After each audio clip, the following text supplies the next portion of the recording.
Já, velkomin að Rauða borðinu á mánudagskvöldi. Það komið vor hérna fyrir sunnan allavega í Reykjavík, þar sem að samstöðun til húsa, Radio Reykjavík. Það margt framundan í þættinum í kvöld, hérna aftast í þættinum að þá kemur hann til mín, hann Pétur Hrafn Árnason, hann sagnfræðingur og hann skrifaði ævisögu VG, stjórnmálaflokks hér í landi. Það ekki algengt að flokkar séu að láta skrifa sér sögu og enn fátíðar að þau láti svona óskylda menn gera það. Hann Pétur sagnfræðingur og hann ekki í VG, en hann skrifaði þessa sögu. Hreyfingin rauð og græn heitir bókin. Ég ætla að fá hann hingað og spjalla við hann sögu VG og sem að tengist náttúrulega sögu vinstrisins á Íslandi og sögu eftir hrunsáranna og margt fleira. Við ætlum að reyna að ráða í það hvernig stendur á því að svona margir hafa yfirgefið þessa hreyfingu. Einhver svona skekkja bara í uppbyggingu þessa flokks sem að vill vera valdaflokkur, en margir inn í grasrótinni telja að þetta eigi að vera flokkur sem eigi að beita áhrifum sínu, kannski svipað og Enhedslistinn í Danmörku, sem það að sveigja til umræðuna, draga aðra flokka að sínum stefnum, kannski veit einhverjum einhver ríkisstjórn hlutleysi eða eitthvað slíkt, en ekki verða þaulsetin inn í ráðuneytunum eins og hefur verið örlög VG. Við ætlum að reyna að skilja þetta fyrirbrigði VG af tilefnið náttúrulega augljóst. Formaðurinn var að segja af sér og segja af sér sem forsætisráðherra, farin í forsetakjör og allt óvíst framtíð flokksins, hann stendur ekki vel í skoðanakönnunum. Það eitt risamál í þinginu sem breytingar á almannatryggingalögum. Bjarni Benediktsson forsætisráðherra nefndi það sem dæmi stóra afrek sem að ríkisstjórn hans myndi ná í gegn. Málið að öryrkjar, félagar í ÖBÍ, eru ekki sátt við þessa breytingar. Þau hafa ekki sett sig upp á móti lögunum í sjálfu sér, þau gera miklar athugasemdir við það.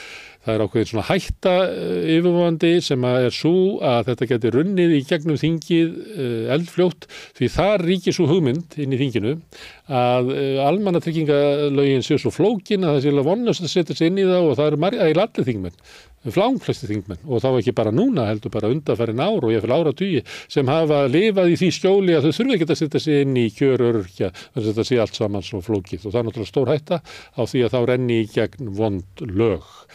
Hún Alma Ýr Ingólfsdóttir formaður ÖBÍ, hún ætlar að koma hérna og ræða þessa stöðu. Við vorum með þátt hér í gær sem heitir Synir Egils, þjóðmálaumræða í hádeginu á sunnudögum og frameftirdegi. Mjög skemmtilegu þáttur í gær, ekki síst eldmessa Katrínar Oddsdóttur sjókvíeldi og aumingjaskap íslenskrar stjórnsýslu sem hefur látið það viðgangast að hér hefur skapast ömurlegt kerfi með litlu eftirliti, þar sem að einhverjir örfáir norskir auðkýfingar eru að hala inn gríðarlega fjármuni, og hættan svo að við munum sitja í súpunni með ónýta firði, ónýtt lífríki, kannski ónýta laxastofn, jafnvel skaðsemi út í villta aðra stofna, eins og þorskstofnin okkar. Hvetningu til þess að hlusta hér á eftir. Við ætlum að endurspila eldmessu Katrínar Oddsdóttur og fá svo tvo aðila til þess að bregðast við. Það Björg Eva Ellertsdóttir sem formaður Landverndar, hún kemur hérna, og Haukur Arnþórsson sem stjórnsýslufræðingur. Þau ætla að leggja mat á það sem að Katrín var að segja og ræða þessa stöðu. Og þetta sé enn eitt dæmi það hvernig almannavaldið sem ætti að gæta almannahagsmuna gerir það ekki, heldur gæti fyrst og fremst sérhagsmuna, og í þessu tilfelli norskra sérhagsmuna. Og þá það spurningin, hvernig stendur eiginlega á því? Kemur kannski ljós hér. Björn Þorláksson fær þau tvö í heimsókn hér eftir auglýsingarnar. En áður en auglýsingunum kemur, að þá vil ég minna ykkur á að samstöðin tilraunaverkefni, þótt að gangi vel. Ég held ég hafi sagt ykkur frá því hérna daginn að það nærið í tvöfaldaðist hlustunin frá því í nóvember og þangað til að við meldum núna fyrr í apríl, sem stórkostlegur árangur. Það 37.000 manns sem að horfa eða hlusta á þætti samstöðunar í viku hverri. Þannig að okkur gengur mjög vel. En þetta gert af veikumætti. Þið getið hjálpað til við að tryggja það að samstöðun nái að festa sig í sessi og styrkjast með því að gerast áskrifundur. Það eru 1100 mann sem eru áskrifundur af 37.000 sem hlusta. Ef þú ert ekki áskrifandi en ert að hlusta og ert aflögufær 2.500 krónur þá hvet ég þig til þess að fara inn á samstöðum.is og skráði fyrir áskrift. Þar knappur sem er ástendur áskrift og ég held að það sé tildulega einfalt að skrá sig þar inni. Þið megi borga meira ef þið viljið en þessar 2.500 krónur grunnáskrift og þið sem að kjósið getur látið áskriftina renna sem félagsgjöld inn í Alþýðufélagið og það einmitt Alþýðufélagið sem á og rekur samstöðuna. Hugmynd okkar sú að byggja hér upp almannafélag sem að getur haldið úti umræðu út frá almannahagsmunum og verið með fjölmiðil sem að skoðar samfélagið frá sjónarhóli almennings. Ef þú hefur áhuga á þessu að taka þátt, eignast fjölmiðl í félagi með öðrum, endilega láttu verða að því og skráðu þig fyrir áskrift inn á samstöðum.is. En nú ætlum við aðeins að hlusta á örlítil skilaboð frá öðru fólki og öðrum samtökum en vind okkur síðan í æsispennandi viðtöl kvöldsins.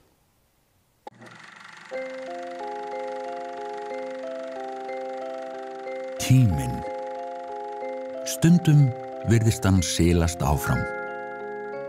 Stundum standa í stað og stundum eins og hann líði allt of hratt. Tíminn okkar dýrmætasta eign því hann fáum við aldrei aftur. Þess vegna mikilvægt að nýta hann vel og selja hann ekki ódýrt. Við sættum okkur ekki við að tími sumra sé álitinn verðmætari en annarra og berjumst fyrir bættum kjörum. Fleiri augnablikum með fjölskyldu og vinum. Því augnablik eru lífsgæði. Lífsgæði sem við höfum barist fyrir í yfir 130 ár.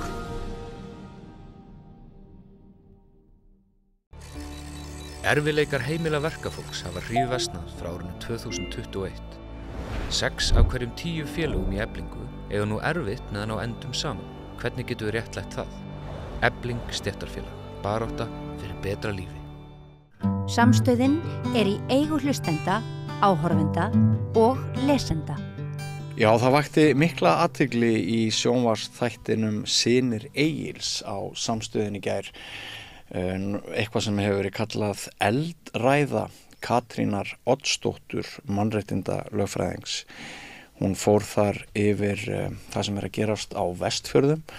Hvað var það sjókvíaeldi, ræddi fyrirtækið Arctic Fish meðal annars og hún sagði að hennar eigin athugun fundir með forstjórum íslenskra ríkisstofnana, stjórnsýslustofnana og önnur athugun hennar leiddi hana þeirri niðurstöðu að hér væri hægt að stökkva af stað og framkvæma, vinna óhæfuverk gegn íslenskri náttúru, skaða hag lands og þjóðar án þess að leyfi lægju fyrir því en íslenska ríkisstofnanir væru gjörsamlega getulausar til þess að stöðva framkvæmdir þegar væru komnar á stað. Hún auglýsti eftir meira hugrekki. Áður en lengra haldið skulum við hlusta á smá brot úr ræðu Katrínar í gær.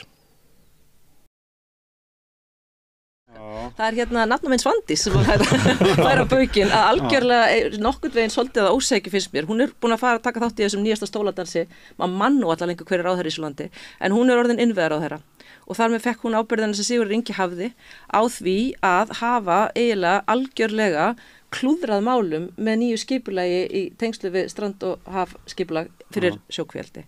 Og ef ég má bara aðeins Þetta mikilvægt mál. Já, þetta brennur mér verulega hjarta því ég hef eiginlega sjaldan komið svona utanfrá að einhverju máli og orðið fyrir jafnmiklu áfalli. Vegna þess að ég vissi ekkert um sjókvíaeldi og hafði ekkert brjálæðislegan áhuga á því fyrir einungis nokkrum mánuðum síðan. En svo fór ég með að kynna mér þetta og fekk áhuga á þessu svo kannski margir í kjölfar þessar slysasleppinga sem varð í fyrra og hvers konar umhverju slys þetta væri allt saman og fór eitthvað að skoða þetta betur. Og þú veist, mér langar alltaf að skilja heildarmyndin og það oft bara mjög pirrandi og flókið, sérstaklega á Íslandi. Þannig að það sem við gerðum við byggum til svona smá föruneytir hringsins sem eru svona kannski forsvarsmenn helstu náttúruverndarsamtaka og nokkrir lögfræðingar og við báðum bara, ég byrjaði bara að setja tölvupóst og bara byggjum fundi með öllum þeim forstjórum ríkisstofnana sem hafa eitthvað með þennan málflokk að gera. Af því ég trúi á það að tala við fólk. Ég get alveg verið eitthvað og það gerist ekki neitt, en leiðum að horfa í augun á einhverjum og skilur nákvæmlega hvernig hann bregst við og sér hvernig líkamstjáningin og hvernig allt þá ertu oft bara búin að fá miklu betri upplýsingar heldur en að geta fengið með 100 skýrslum og einhverju. Þannig að við byrjum að funda og nú erum við held ég búin að fara á einhverja 7 eða 8 fundi með forstjórum og sviðstjórum allra þessara stofnana, við erum eftir Hafró og svo erum við eftir að funda með Svandísi sem núna komið með þetta í fangið þarna í 2. maí og sko það sem gerist þegar þú ferð að púsla saman svona mörgum púslum að þá myndast þú kannski svolítið eins og púsluvitið sem snýr öfugt, þú veist ekki hvað er á púslinu að þú byrjar að ímynda þér eftir því sem myndin raungerist og þú veist það er hræðilegt að sjá hvernig komið fyrir íslenskri stjórnsýslu í tengslu við þetta stóra mál. Það er hræðilegt, það sem er að gerast og ég ætla bara að segja það svona umbúðalaust að því ég hef enga tapa. Það eru bara einhverju norskir auðmenn að taka yfir dýrmætustu náttúruperlur Íslands með mengandi stóriðju í krafti þess að sé var bjarga einhverju brothættum byggðum og það er allur afsláttur gefin á leiðinni. Bara afsakið mig, það er allur afsláttur gefin á leiðinni. Matvælastofnun gefur út rekstrarleyfi þrátt fyrir að það liggi ekki fyrir byggingarleyfi eins og lög gerir ráð fyrir. Mannvirkjastofnun hunsar lagbundna skyldu sínar að gefa út byggingarleyfi árum saman. Þannig að allar þær kvíar sem eru við landið eru raun í ákveðnu ólögmæti. Vegagerðin, Landhelgisgæslan og Samgöngustofa eiga að tryggja siglingaöryggi í kringu landið. Þær leyfa bara kvíar út allt í beinum ljóskeirum frá vitum sem er brot á alþjóðlegum skuldbindingum okkar til siglingaöryggis.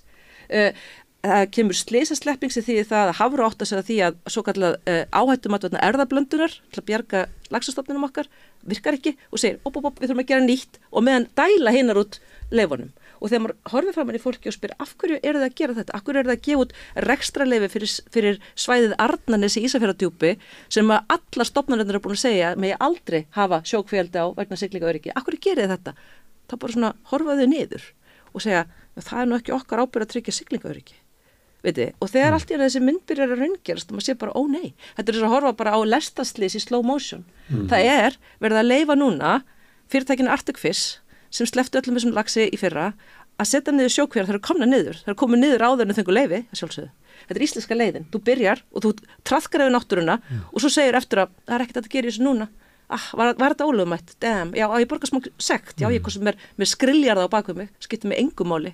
Og þið sjáu hvernig tendensin er, það er búið að taka út úr nýja frumvarpinu Svandísar, að eina sem hefði virkað á þessu auðmenn, það er að segja að þeir fengju minni framleiðslu heimild eftir því sem þeir svikju lögin meira. Ef þeir gerðu umhverfislis, þá minnkaði heimild þeirra til að framleiða. Mjög sniðugt úrræði, vegna þetta er það sem býtur, en nú er búið að breyta sig yfir í sektir, af því að inn kemur LIU síðan enn ekki að muna hvað heitir í dag og óskiljanlegt að sé að berjast fyrir þessum iðnaði vegna þess að þetta er uppeldisstöðvar þörsksins eru í djúpinu og all þessi lús og allt þetta eitur, þetta rennur út í vistkerfið, þetta er ekki eins og það sé að segja bara hér er fiskeldi og það er bara hér.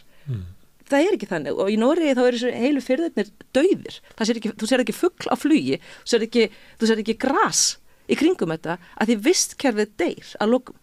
Og við erum með ósnortustu víðerni í Evrópu og við erum með fjöregg bara heimsins í fanginu hérna og við ætlum að hafa svona stjórnsýslu og ekki bara hægt að segja sko já, þetta er nú óöfulegt og leiðilegt að þessir eru að klikka hér og þessir klikka hér og þessir klikka hér, nei, það kom út skýrsla Ríkisendurskoðunar í fyrra sem bent á nákvæmlega þetta og sagði þessi brotakenda og veikburða stjórnsýsla má ekki viðgangast, nú verðið þið að búa til plan, hver byrjar, hvernig gerir þetta það átti skipulagstofnun að hafa forgangu og hefur bara hreinlega ekki gert. Og hvað gerist? Ég ætlum þess að vinna fyrir mann sem á þetta ótrúlega fallega svæði sem heitir Sandeyri, sem er hérna í Snæfellstöðum, það sem núna er búið að hóla niður þessum kvíum gegn hans leyfi og hann er hreinlega búin að leiða líkur að því að skipulagið fyrir sjókvíaldinu er inn á hans jörð. Þetta er það nálægt landi að netlögin hans ná þarna út og í skipulaginu segir bara, og við gátum ekki alveg átt okkur á því hvað netlögin voru, svo við tókum bara þetta kort, bara einhvað kort og settum bara 115 metra viðbót. En þetta miðast við Stórströmsfjöru og landi hans heiti Sandeyri af ástæðu, það bara fjarar endalaust út þarna. Þannig að það að vera búin að hóla þessu þarna niður, svona nálættunum, er hérna bara þetta skipulega slys og núna gefur síðan Mannvirkjastofnun út byggingarleyfi.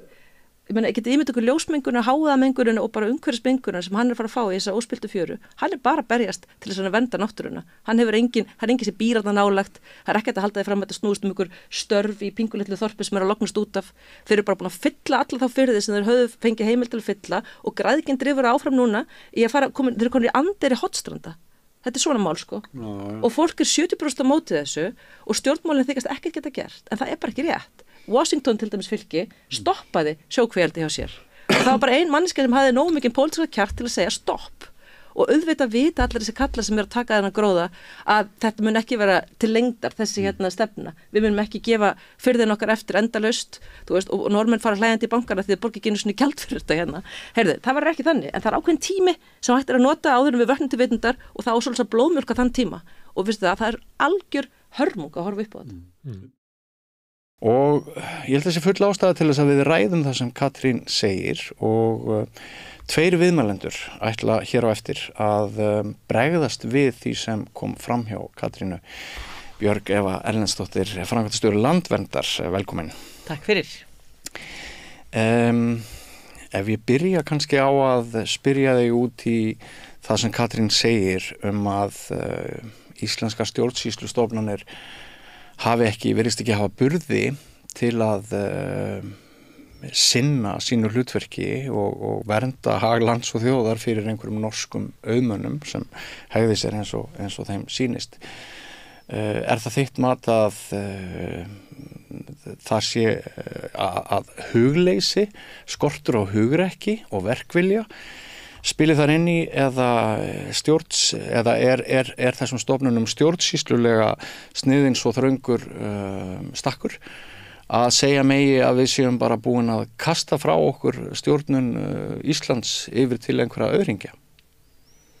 Já, ég vil nú bara byrja á því að segja ég tek undir mest allt sem að ég heyrði í þessari eldræðu Katrínar Oddsdóttur og ég held að Landvernd í heild sinni þakki fyrir fólk eins og hana sem að tekur þessa baráttu eins og hún gerir. Þakki fyrir hana og Björk og Jón Kaldal og Fiskasamtökin ekki veitir af vegna þess að þetta er náttúrulega bara eins og Katrín lýsir þannig alveg rosalega vel að það virðist vera hægt að leggja upp með hvaða dellu framkvæmd sem á hvaða skala sem líka og svo bara þurfa allir bara að setja sig í spekingslega stellingar og greiða götu allra ævintýra sem að einhverjum auðmönnum dettur í huga að starta og þá afskaplega lítið tekið tillit til náttúru, til almennings, til samfélags áhrifa í heild sinni og ég vildi óska að þetta væri einskorðaðist við sjókvíaeldi en það bara langt í frá. Það bara, mér sýnist og ég hef sagt það áður að mér finnst ríkisstjórnin nokkuð lengi og í vaxandi mæli vera ríkisstjórn atvinnulífsins, jafnvel ríkisstjórn stórfyrirtækja sem enn verra og það bara eru rosalega litlar varnir. En eru stjórnsýslustofnanir framlenging á ríkisstjórninni? Þær eiga jú að starfa óháðar. Ég hef orðið vör við það í gegnum árin að stjórnsýslustofnanir að þær ekkert alveg óháðar pólitíkinni ef að það ríkur pólitískur vilji til þess að framkvæma og fara bara í hvað eina sem að atvinnulífinu dettur í hug að þá skapar það óneitanlega miklu erfiðara umhverfi fyrir þessar stofnanir. Að forstjórar og sviðstjórar séu undir áhrifum af ráðandi pólitíkus tíma. Já, það held ég við vitum, bæði þú og ég, að þannig hefur það verið alltaf. Þannig að í einhverjum tilvikum, svo ég víki þá aftur á upphafsspurningunni, sé þetta spurningum vilja, hugrekki eða hugleysi eða smitunaráhrif frá viðkomandi stjórnvöldum, frekar en að stjórnsýslulega sé þessum stofnunum settar svo þröngar skorður að þau geti ekki unnið vinnuna sína. Þetta sambland af mörgu og pólitískur vilji ræður augljóslega miklu og það alltaf verið að tala um það. Það þarf orku, það þarf atvinnu, það alltaf talað um það eins og það sé eitthvað svona hrikalegt atvinnustig í landinu og það sé bara, maður sé bara einhvern veginn aftan fornöld og vilji býta gras og sé á móti ljósaperum ef maður ekki sammála bara hvaða rugli sem bara það getur verið stórkostlegt eldi, fjallaflutningur, alls konar virkjanir, bara allt mögulegt sem að hugsanlega skapar einhverjum atvinnu einhver tíman, gjarnan á einhverju svæðum þar sem ekki einu sinni vinnuafl og það fyrsta sem gerist þá það bara stórkostlegur innflutningur og vinnuafli til skamms eða langs tíma, mikið álag á innviði, það fylgir þessu skortur á húsnæði, erfiðleikar í skólum, erfiðleikar í heilbrigðiskerfinu, allir innviðir verða undir miklu álagi og þegar upp staðið þá þetta ekki til gagns fyrir neitt nema þessi stórfyrirtæki sem vilja fara í þetta. Já, kannski. Og nema í þessu tiltekna máli fyrir atvinnuhagsmuni örfárra íbúa í deyjandi byggðum eins og Katrín Oddsdóttir orðar það. Hún segist hafa skilning á því að fólk sem býr út á landi og ég sem landsbyggðarmaður þekki alveg hvernig fyrirverandi, þekki það hlutskipti að búa út á landi að á svæðum þar sem til dæmis hefur orðið ákveðin eigna upptaka vegna breytinga á fiskveiðistjórnarkerfinu að fasteignir hafa hrunið í verði, þá kannski ekki svo auðvelt að slíta sig upp og flytja frá Vestfjörðum eða öðrum byggðum sem að eiga atvinnulega við vandamál að stríða. Maður skilur hagsmuni íbúanna að berjast fyrir þó 1 eða 2 eða 5 störfum en ef maður teflir því saman við almannahagsmunina sem þið hjá Landvernd eru með ákveðna skyldu gagnvart þá verðist þetta að vera mjög ójafnleikur. Býtu, hvernig erum við með skyldu gagnvart almannahagsmunum? Þið starfið með það að leiðarljósi að vernda hag náttúru og samfélags fyrir til dæmis skaðlegum framkvæmdum. Já, ok, þú veist að koma úr þessari átt út af því að það stundum talað að þeir sem séu að vernda náttúruna séu þá einhvern veginn andvígir samfélaginu. Nei, ég var nú hreint ekki að tala úr fyrri áttinni. Nei, ég bjóst nú svo mikið við því en allavegana þá ég líka utan á landi og það sem maður hefur séð það að svona ofsalega stórar framkvæmdir eru að jafnaði ekki til gagns og svo ég vísi nú í annan mann sem ég nefndi áður sem Jón Kaldal. Hann skrifaði nú grein það að þetta væri ekki endilega eitthvað sem væri að bjarga samfélaginu á Vestfjörðum, þvert á móti. En svo förum enn aftur í þetta að það boðleg pólitík að erlend félög nái að vinna tjón? Það nú ekkert smáraðis umhverfislegt tjón sem getur orðið á þessu sjókvíaeldi, raska náttúru og einu rökin sem Íslendingar getur svona hakað við í sínu bókhaldi sé að það verði til nokkur störf fyrir íbúa í hugsanlega byggðum sem þegar eru deyjandi. Bara auðvitað ekki og hvernig sem þessar byggðir eru þá er það bara aldrei boðlegt að vinna stór tjón á náttúru, bíða ekki eftir leyfum, gera hlutina einhvern veginn með öfugum klónum allt og stóra. Auðvitað það ekki boðlegt og það ekki boðlegt fyrir neinn og enda það ekki almenningur sem að kalla eftir þessu. Það bara mjög mikil andstaða við þetta en það sem svolítið skuggalegt að þegar að fólk að þeir sem hafa sameinast gegn þessari allt of hröðu uppbyggingu í sjókvíaeldi, því það alveg staðfest í skýrslum að þetta var of hratt, eftirlitslaust og ómögulegt. Það kom svo fram frumvarp lagareldi, okkur stefnu, sem var ágætt, en mér skilst að sé verið svolítið að mylja það niður og hola það innan núna, þannig að á endanum verði það ekki ágætt og þær skorður sem þó voru settar í því séu fjarlægar leið og hagsmunaöflin komast í þetta, þá bara einhvern veginn bresta varnirnar upp og nýtt og þetta bara gamla sagan. En þegar að fólk fer í að benda á eitthvað annað, þú ætlar að stoppa einhverju svona brjálæðis uppbyggingu með því að segja ok, nei, þetta sjókvíaeldi, það hefur gengið allt og langt. Við skulum færa það upp á land. Þá það ekki endilega gott heldur. Nei. Málið að þetta allar tegundir af framkvæmdum, þær eru bara það of mikil græðgi, það of mikil svona, það bara mikil ofnýting, þetta rányrkja, þetta árás á land og náttúru, sama hvort það heitir sjókvíaeldi, landeldi, vindmyllur og bara margt fleira má telja. Það virðist aldrei vera hægt að byggja upp hlutina hægt og rólega. Nei. það alltaf þessi svona rosalegi gassagangur eins og að það sé bara himinn og hafa farast ef þú bara nýtir ekki allt bara strax á næsta ári. Helst áður en leyfin koma.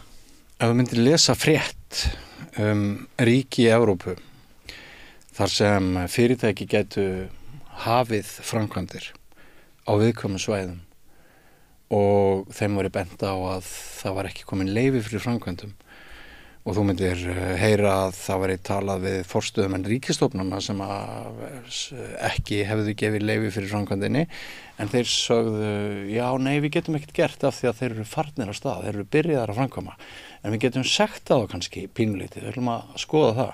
Hvernig liðir þér ef þú læsir frétt þetta í einhverju bara Evrópuríki, einhverju nágrannaríki Íslendinga? Ætli bara með liði ekki þess að ég væri komin heim. En þetta sko, það getur enginn í hópi almennings skilið þessa stjórnsýslu, að þetta sé hægt. Nei, sko, ef þetta hægt þarna, hvenær getur það fólk tekið lögin í sínar hendur bara inn í þéttbýlinu, hérna inn í miðbæ Reykjavíkur eða eitthvað svoleiðis? Kannski síður, en nú talað mjög mikið skilvirkni og það þurfi að auka skilvirkni, það er pólitísk stefna að auka skilvirkni til þess að mér skilst flýta frekar fyrir framkvæmdum og það er ekkit allir sem tala eins og þú núna, sumum finnst þetta bara ganga allt of hægt að fá öll leyfi til þess að fara í svona framkvæmdir. En til hvers erum við þá með hana stjórnsýslu fasa að það þurfi leyfi og það þurfi skipulag, það þurfi að horfa til margra þátta að það er ekkert gert með þetta kerfi. Og þetta aumingjaskapur hjá starfsmönnum íslenskra ríkisstofnana bara sem að spyrja reynd út? Eða þetta bara þeir sem undir áhrifum pólitíkinni? Mér finnst þetta bara ekki ábyrgt. Ég bara ekki sáttur við að skattféð okkar sé að fara til starfsmanna sem eru undir þrýstingi frá einhverjum framkvæmdaöflum og hverjum tíma og í rauninni hunsi bara stjórnsýslu eins og stjórnsýslu er hugsað. Svo ég kom inn á það. Nei, ég ætla ekki að dæma starfsfólki í þessum stofnunum sem eru að eiga við þetta. Það getur vel verið líka að kerfið sé flókið, hugsanlega væri gott að það kæmi einhver meiri skilvirkni þannig að þessi leyfisfrumskógur er ekki þannig að þú færð eitt leyfi og þá byrjar á framkvæmd, svo eftir að fá mörg önnur leyfi. En þú ert komin með leyfið sem leyfir þér að byrja, kannski. Og auðvitað er það ekkit heppilegt ef að það væri auðvitað gott ef þú bara þyrftir að fá öll leyfi og að þau væri kannski ekkit svona mörg til þess að það er mjög mikið flækjustig í þessu og ég get alveg skilið það en ég óttast það hins vegar að allt tal skilvirkni sé bara að greiða götu framkvæmda hvaða nafni sem þær nefnast og það er rosalega hættulegt af því það er ekki eins og það hafi verið mikill skortur á framkvæmdum á Íslandi síðustu árin. Það er talað eins og að hér sé alveg ofboðsleg kyrrstaða í orkuöflun, kyrrstaða í uppbyggingu, atvinnu á fámennum svæðum og bara almennt sé alveg lífsnauðsynlegt fyrir samfélagið að ráðast í stórframkvæmdir bara allstaðar, bara á litlum svæðum. Ég er sjálf úr lítilli sveit, þar sem að plönin eru svo ótrúleg að, já, það var bara gert grína því á Þorrablótinu að það væri verið stemt að því að breyta Árnesi í Gnúpverjarhreppi í New York á 10 árum. Já. Og þetta er eiginlega alveg þannig, sko, mörg hótel og 3 virkjanir og og sama tíma er það Íslands og stærsta hús á Íslandi undir tómatastóriðju til að selja tómata frá Íslandi til Evrópu. Og sama tíma er það ósnortin íslensk náttúra sem er helsti segjul ferðamanna sem vilja koma til Íslands. Já, þá að setja ferðamennin í hótelin til að skoða yfir virkjanir og tómatastóriðju. En ég velti því líka fyrir mér hvort það er ekki svolítið varasamt. Þú segir ég vil ekki dæma starfsmenn íslenskra ríkisstofnana. Og ég skil það svo sem alveg. Ég á marga vini hjá þessum ríkisstofnunum sem að ég held að þurfa að takast takk og við erum með nálægðavanda og við erum meðvirk gagnvart alls konar hlutum hérna. En ef við ætlum alltaf ekki dæma neinn og við ætlum ekki sýna neinum aðhald, hvernig endar það? Það náttúrulega endar ekki vel, en ég þarf bara að hafa einhver dæmi það að fólkið í þessum stofnunum sinn ekki sínu starfi eða brjóti lög eða eitthvað svoleiðis og það náttúrulega á ekkert slíkt á að líðast en að fólk í stofnunum vinni eftir einhverju pólitískri leiðsögn, þannig hefur það alltaf verið og svo pólitíska leiðsögn á þá svo sannarlega ekki að vera hafin yfir lög. Nei. En stundum þá grunar mann að það sé svona stundum hort í hinn áttina þótt að verið sé að fara á svig við lög. Já. Sko, Katrín líkir þessu við lestarslys í hægri sýningu og auglýsir eftir hugrekki og auknu sjálfstæði, ekki bara stofnana heldur starfsmanna í rimminu við peningaöflin. Þið í Landvernd, þið náttúrulega kannist við það að það getur verið dálítill munur á aðstöðu grasrótarsamtaka og aðstöðu afla sem að hafa peninga á bakvið sig. Þið eruð oft sökuð sérhagsmunastefnu sem sé ekkert skárri en hjá þeim sem starfi hjá bara einhverju áróðursfyrirtæki, en ykkur finnst og þið metið það sjálf þannig að þið séuð að einmitt berjast fyrir almannahagsmunum eins og ég nefndi áðan, á meðan aðrir berjast fyrir sérhagsmunum og grasrótarsamtök lendi gjarnan undir í þeirri rimmu. Er það ekki rétt skilið hjá mér að þið upplifið það þannig? Jú, ég upplifi það að mjög margir bæði stjórnmálamenn og jafnvel almenningur og klárlega þeir sem að heikja á miklar framkvæmdir, að þeir upplifa svona samtök sem sérhagsmunasamtök og það hefur nú verið tekist á það bara þó nokkuð mikið að fólk sem er í náttúruverndarsamtökum bara með sín á verndun náttúrunnar hefur verið sett til hliðar jafnvel í sveitarstjórnum og það hefur verið talið vanhæft og það er náttúrulega bara jafngilt því að dæma einhvern úr leik út af því að hann hefur stefnu. Já, til dæmis bara ef að sjálfstæðismaður með hægri stefnu mætti aldrei fjallum nein mál þar sem að væri hægri áherslur. Þetta er eiginlega svolítið svoleiðis, þannig að þetta er einhver miskilningur, fólk áttar sig ekki á því því að ef þú ert vanhæfur út af hagsmunum þá verða að vera einhverjir sérhagsmunir þínir. Já. Og yfirleitt fjárhagslegur ávinningur eða eitthvað svoleiðis. Já. En þeir hagsmunir sem við erum að gæta sem eru hagsmunir náttúrunnar svo sannarlega höfum við ekki neitt upp úr því fjárhagslega þvert á móti. Nei. Yfirleitt þurfum við að taka á okkur og það eru til dæmis hátt í 6.000 manns í Landvernd sem að vinna baki brotnu að því að vernda náttúruna í sjálfboðaliðavinnu eingöngu. Það er bara engum sérhagsmunum til að dreifa. Nei, en mjög mikið starf unnið oft við mjög erfiðar aðstæður og ég er alveg óskaplega þakklátt fyrir alla þessa félaga. Já. Og allt þetta fólk sem að nennir að standa í þessu og það missir mjög gjarnan spón úr sínu maski. Já. Það er gert tortryggilegt á alla lund og það er kallað öfga þetta og hitt og þið eru þannig fólki sem alltaf vilji bara kæra allt og þvælast fyrir framtíðinni. Svona er talað. Já. En ég held að fleiri og fleiri vita að þetta er ekki svona. En þú nefndir orðið miskilning að það væri kannski einhver miskilningur í þessu en kannski er hreint engin miskilningur í þessu, kannski er bara hreina strategíu og áráður. Einbeittur brotavilji þeirra sem vilja ekki að neitt sé að þvælast fyrir sér. Að ræða.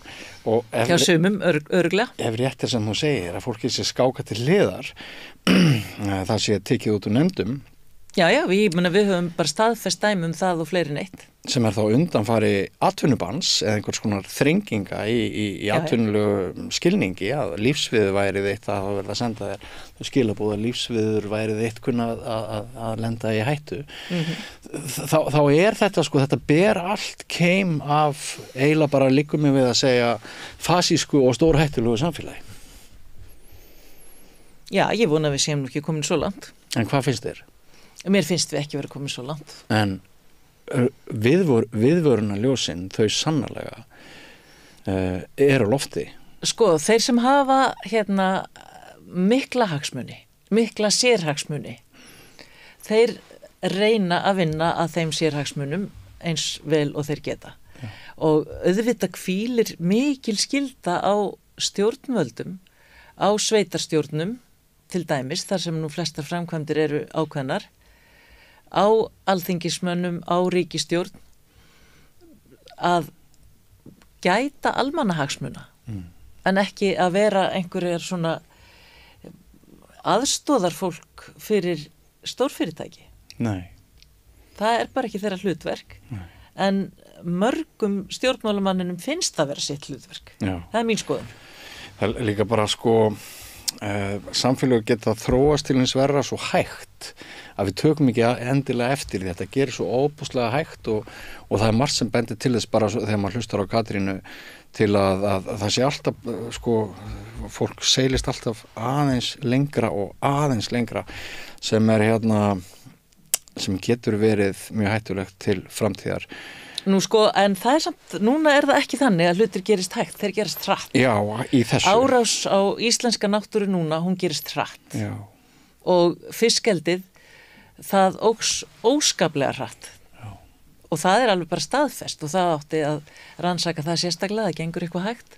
Já. Og það eru margar fleiri atvinnugreinar. Ferðaþjónustan, hún hefur vaxið ekki hægt, heldur óskaplega hratt. Já. Og við sjáum nú hvaða áhrif það hefur.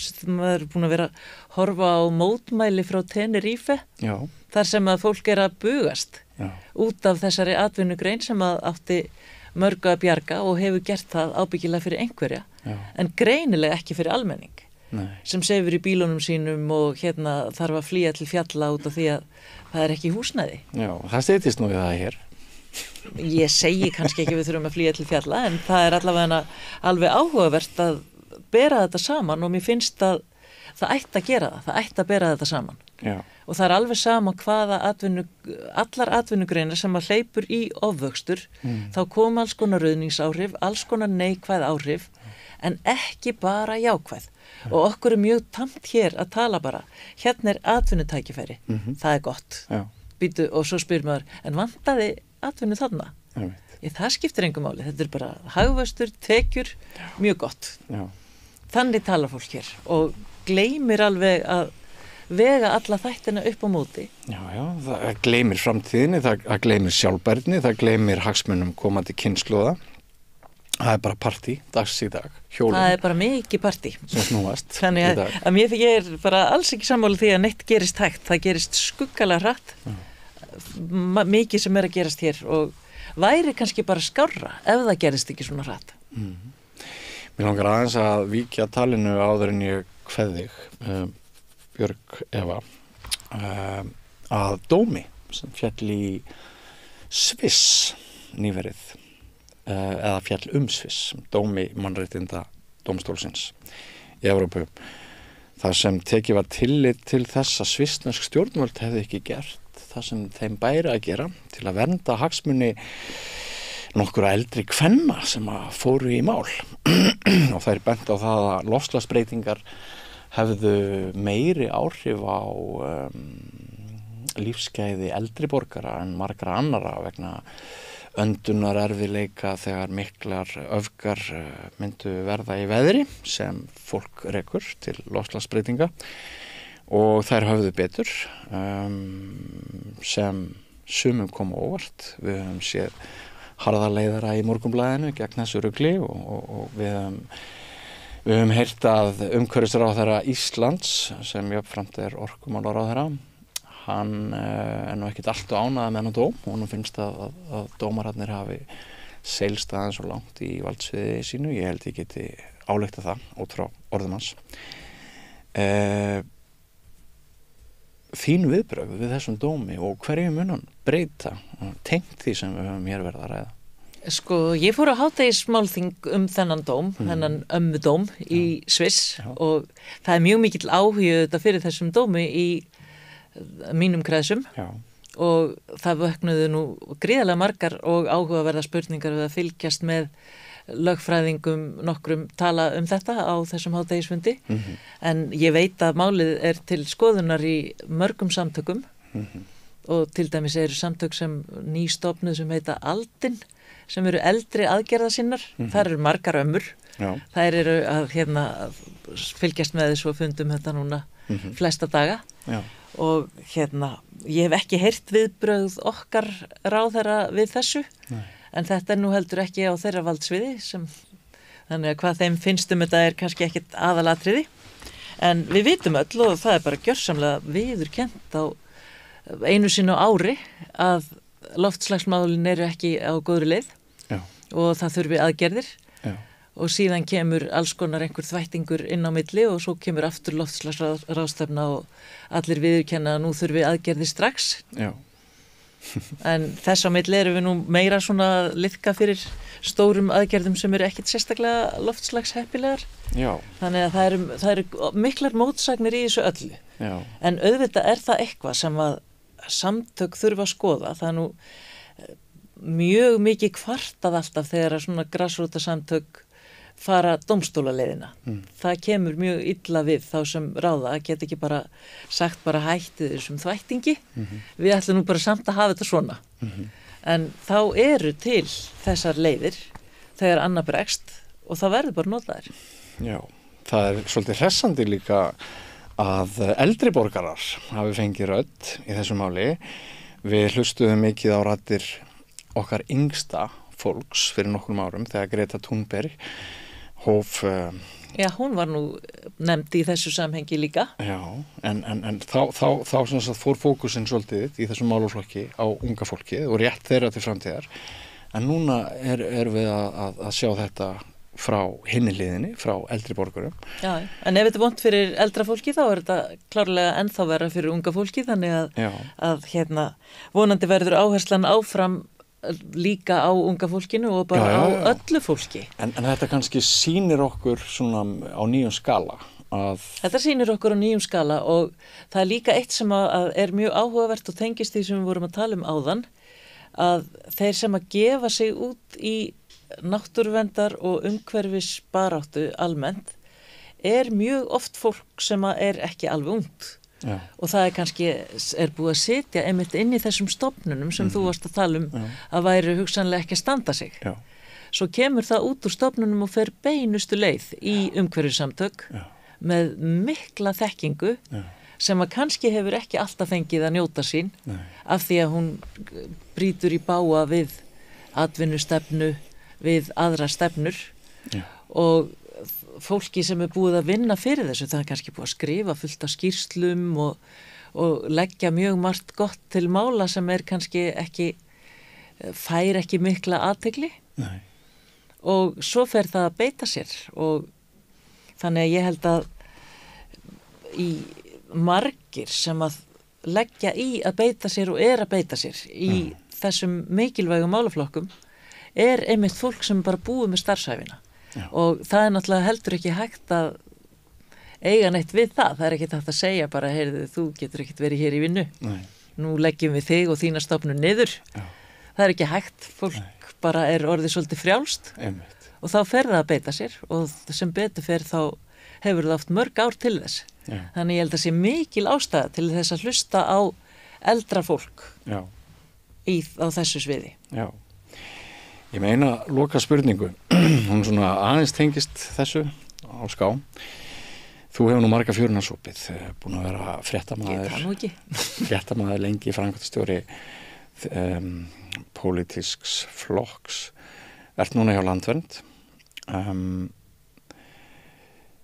Þú ert eins meðvituð og ég það að ríkisstjórnin stefnir að frekari sameiningu stofnana. Kann að vera að ein ástæða þess að ríkisstarfsmenn beita sér ekki sem skyldi fyrir stefnu sem stjórnvöld að keyra áfram sé svo að öryggi þeirra sem vinni á ríkinu sé ívið minna núna vegna boðunar sameiningu en svona í meðalári og geti hugsast að það hefði áhrif á það sem Katrín Holtsdóttir talar um. Mér finnst það alls ekki ólíklegt að það hafi áhrif á starfsfólk þegar að það gengur og veit að það á að leggja niður stofnuna þess eða saminana öðrum og gera miklar breytingar. Þetta er alveg gömul saga og ný.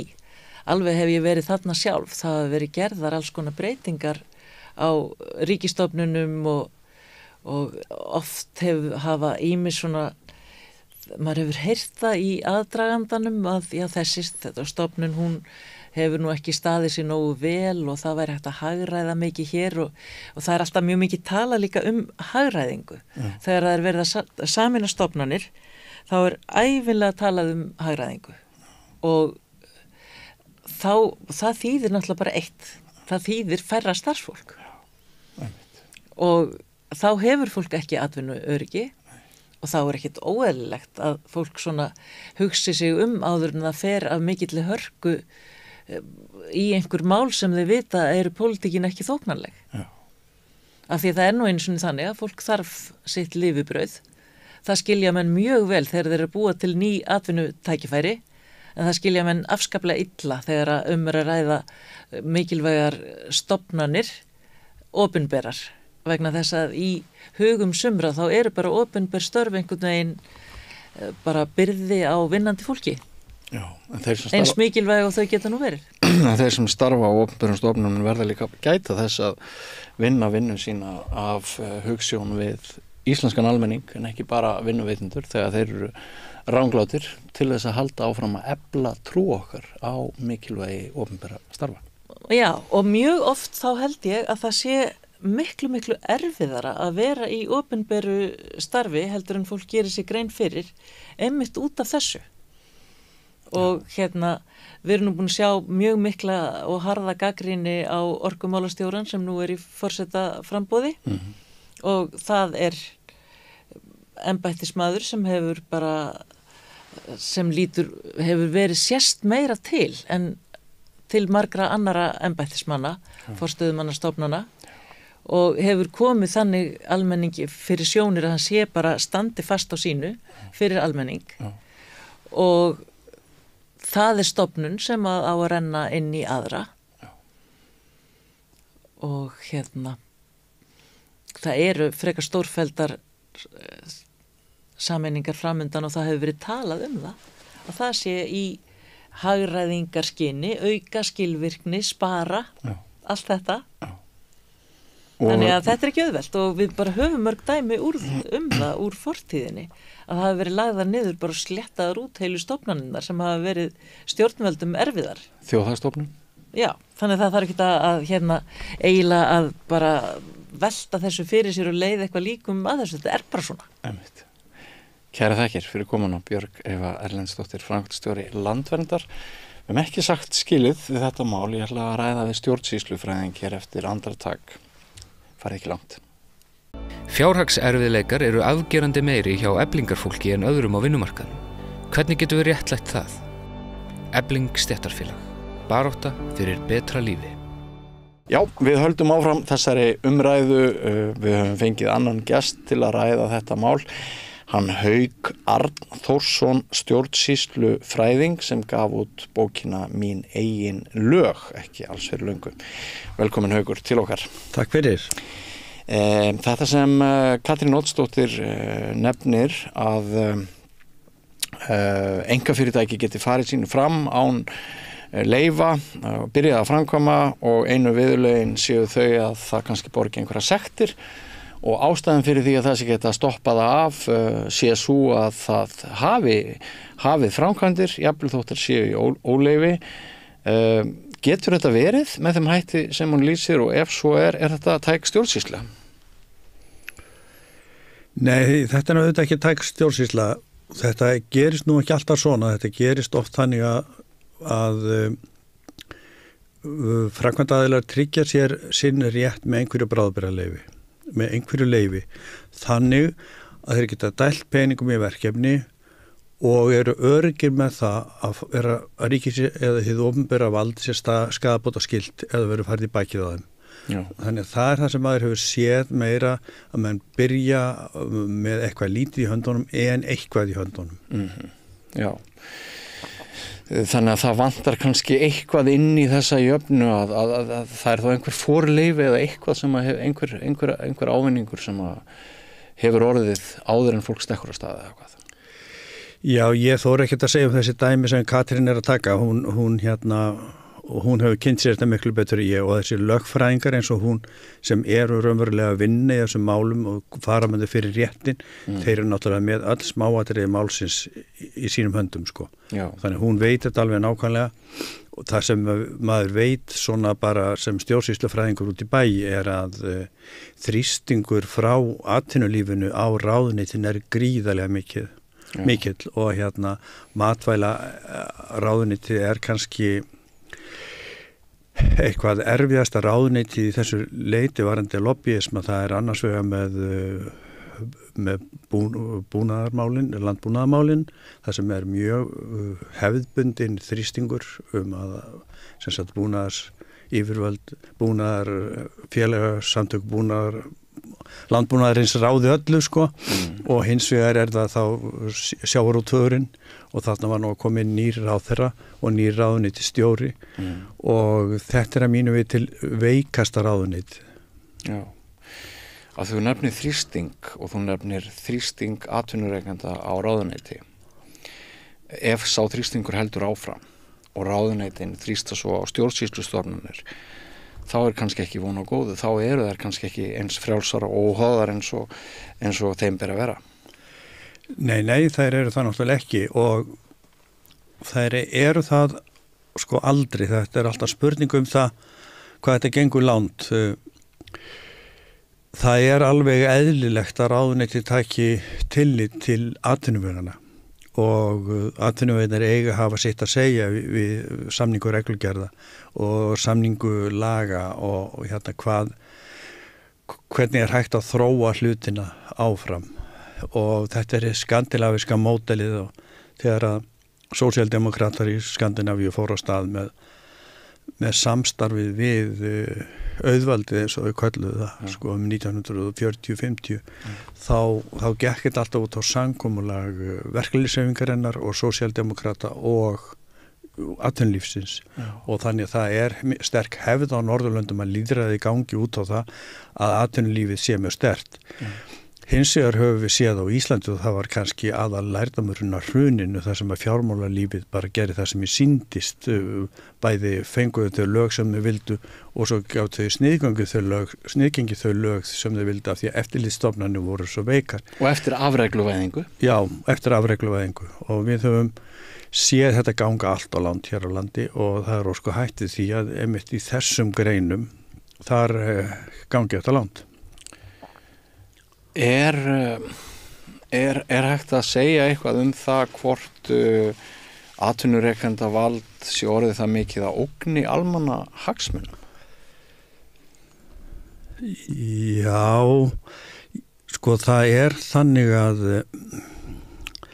það liggja ekkert fyrir mjög mikla rannsóknir í stjórnsýslu og þetta til dæmis mjög stór og mikil spurning sko, hvað á atvinnurekendavaldið gagnvart almannahagsmunum að vera sterkt og hvernig getum við fundið einhvern samnefnar það sem að almannahagsmunur og atvinnulífið fer saman sem gerist nú sjálfsagt oftast og það þannig að það mjög illa tekið, það gríðarlega viðkvæmni hjá stjórnsýslunni varðandi gagnrýni og því illa tekið þegar að hún gagnrýnd og einstaklingar sem það gera til dæmis í meistaranámi upp í háskóla, þeir fá ekki vinnu þannig að menn gera þetta ekki og nú búið að vera stjórnsýslunám í háskólanum síðan aldamótun og það eru bara mjög litlar rannsóknir.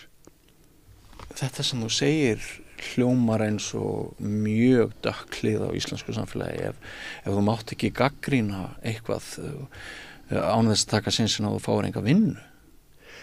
Já, þetta mjög dökklið og sem því miður kannski alþjóðlegri en maður heldur en hún sérstaklega banöl hér á landi að því að við erum svo litlu þjóðfélagum, við erum svo nálægt hvert öðru og við sjáum þetta og það raunverulega þannig að skýrslu sem ekki eru nógu jákvæði þeim stungið undir stól og svo framvegis.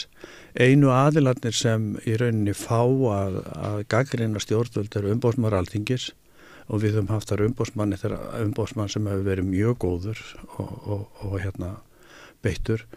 Og svo ríkisendurskoðun, þar sem við höfum líka verið heppin með ríkisendurskoðanda, sérstaklega núna og þeirra skýrslum er nú misvel tekið en varðandi til dæmis sjókvíaeldi þá gerði ríkisendurskoðun mjög dökka skýrslu það í febrúar 2023. Já. Og þrátt fyrir þá skýrslu ófremdar ástand, segir Katrín Oddsdóttir. Þannig að stundum er kannski ekki nóg að skrifa svarta skýrslur. Nei, það er ekki nóg að skrifa svarta skýrslur. Sko, það er ekki gott fyrir okkur sem erum á norðan og úr þingiskum sveitum. Það er ekki gott fyrir okkur að segja satt í sumum málum. Til dæmis er það þannig að nýjar hugmyndir, til dæmis atvinnulíf, frelsi kvenna, náttúruvernd, þær koma miklu seinna út á land en hér á höfuðborgarsvæðinu. Og við höfum séð þetta og við höfum ákveðna mælingar sem benda til þess að sjónarmið komið þangað seinna. Og við höfum jafnvel séð sveitarfélögum við Eyjafjörð tala sjókvíaeldi í Eyjafirði, fallegasti fjörður Íslands, sko, og þar sem að maður hefði haldið að hugmyndir og náttúruvernd væru sterkastar þarna í háskólavíginu fyrir norðan. Annars staðar á landsbyggðinni eru hugmyndir og náttúruvernd mjög stuttkomnar og nútíma hugmyndir mjög stuttkomnar og þannig að menn eru með aðra siðferðilega viðmiðanir en ungar stjórnsýslufræðingar fyrir sunnan. Já. Sko, menn eru bara tilbúinir fyrir eitt starf á Raufarhöfn að fórna sko, bara staðnum þess vegna sko, því miður. Já.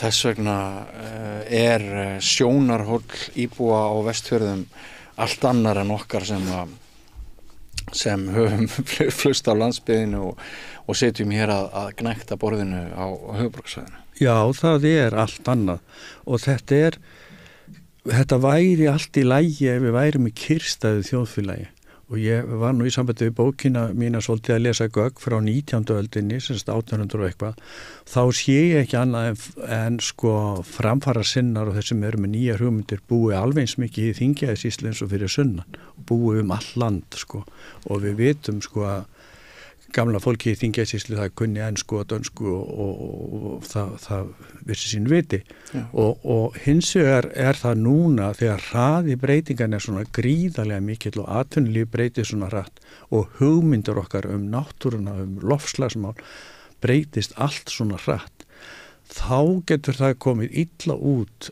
að landsbyggðin hafi til dæmis auki vægi atkvæða miðað við höfuðborgarsvæðið vegna þess að hugmyndir koma þar síðar. Þannig að við erum að sjá kannski eldri flokka sem eru íhaldsamir fá mikið fylgi út á landi og eru í krafti misvægis atkvæða að stjórn á Íslandi meira en flokkar sem vísa meira til framtíðar. Já. Og það veltur upp þeirri spurningu hvort aukin hætta sé á að íslenskri náttúru sé fórnað, henda á haugana og kynnt undir sjúkdómum og spillingu íslenska laxastofnsins vegna þess að það hafi brugðist að halda uppi þannig byggðastefnu að hafi bætt hag íbúana eins og hefði þurft að gera.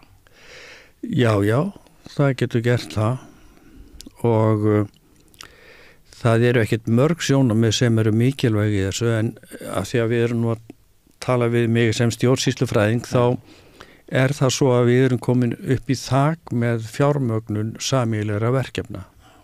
Við erum komin með upp í 40, 50, 47% af þjóðartekjum í opinber gjöld og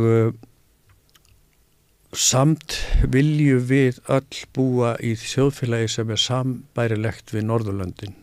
Ef eitthvað barn fær fötlun þá viljum við setja upp opinbera stofnanir til þess að sinna þeirri fötlun bara alveg eins og gert í nágrannaþjóðum og það alveg rétt á okkur að gera þetta en við erum bara 400.000 og við erum bara með rúmlega 200.000 skattgreiðendur og við þurfum að bera sömu stjórnsýslu Alþingi setur jafnmörg lög og í öðrum þjóðþingum og við þurfum að bera þetta allt saman á sárafáum öxlum.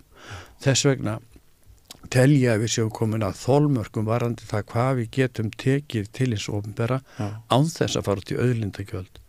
Sko, það eina sem við eigum eftir að nýta okkur ef við ætlum að búa við sambærilega kjör og milljónaþjóðurnar sem hafa þess að rosalega stokk af skattgreiðendum, þá verðum við bara að segja, það kostar eitthvað að nýta fyrir þannig skatt á Vestfjörðum. Það kostar eitthvað að nýta landið okkar.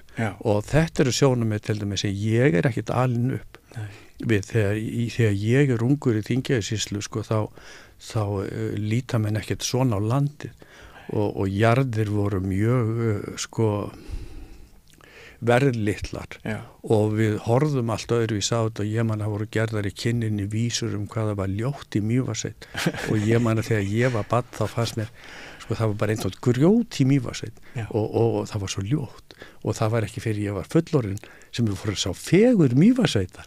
Svona hefur allt breyst. Af því að hún var harðgerð til landbúnaðar. Harðgerð til landbúnaðar og bara alveg ómulega. Þetta minnir mig á kostulegt viðtal sem BBC Magnús Magnússon tók við Veigu í Nestlöndum held ég fyrir mörgum áratugum í Mývatnssveit. Þar sem hann spyr hana út í náttúrufegurð sveitarinnar. Og hún vildi meina að það væri bara fallegt í sveitinni þegar veittist vel í vatninu. Einmitt. Þannig fegurðin órofa tengd nytjahyggjunni og möguleikum þess að lifa af. Þess vegna höfðu kynningar eitthvað til síns máls. Nákvæmlega. Þegar þeim var svona ljótt, veistur í Mývatnssveit. Þannig að þegar við komum að auðlindagjöldum og þegar við komum að sýnin á landið okkar og hvað það feikilega dýrmært og nú vitum við öll hvernig landið og ég er einn af þeim sem upplifið það mjög sterkt. Við höfum átt felli í sig við hjónar, við höfum verið upp í 30 nætur á sumri út á landi bara og það er eins og að vera í tjaldi sko og þannig að við viljum sem sagt auðlindagjöld og ég held að við séum komin upp að veg með skattlagningu þannig að við þurfum það. Þess vegna getum maður ekki. Það eru svo mörg sjónarmið sem gera það að verkum að við getum ekki hort á þetta sem að gerast á Vestfjörðum og jafnvel á Austfjörðum líka. Seyðisfirði sem svona einhverja eðlilega þróun. Við þurfum að grípa inn í þetta. Og ein lausnin gæti verið auðlindagjöld að það myndi kannski minnka áhuga þessara afla til að koma hingað og stunda misgeðslega iðju ef það myndi kosta það meira. Já, það er svo leið sem Norðmenn hafa farið þannig að þeir eru að flýja það þeir sem eru hér.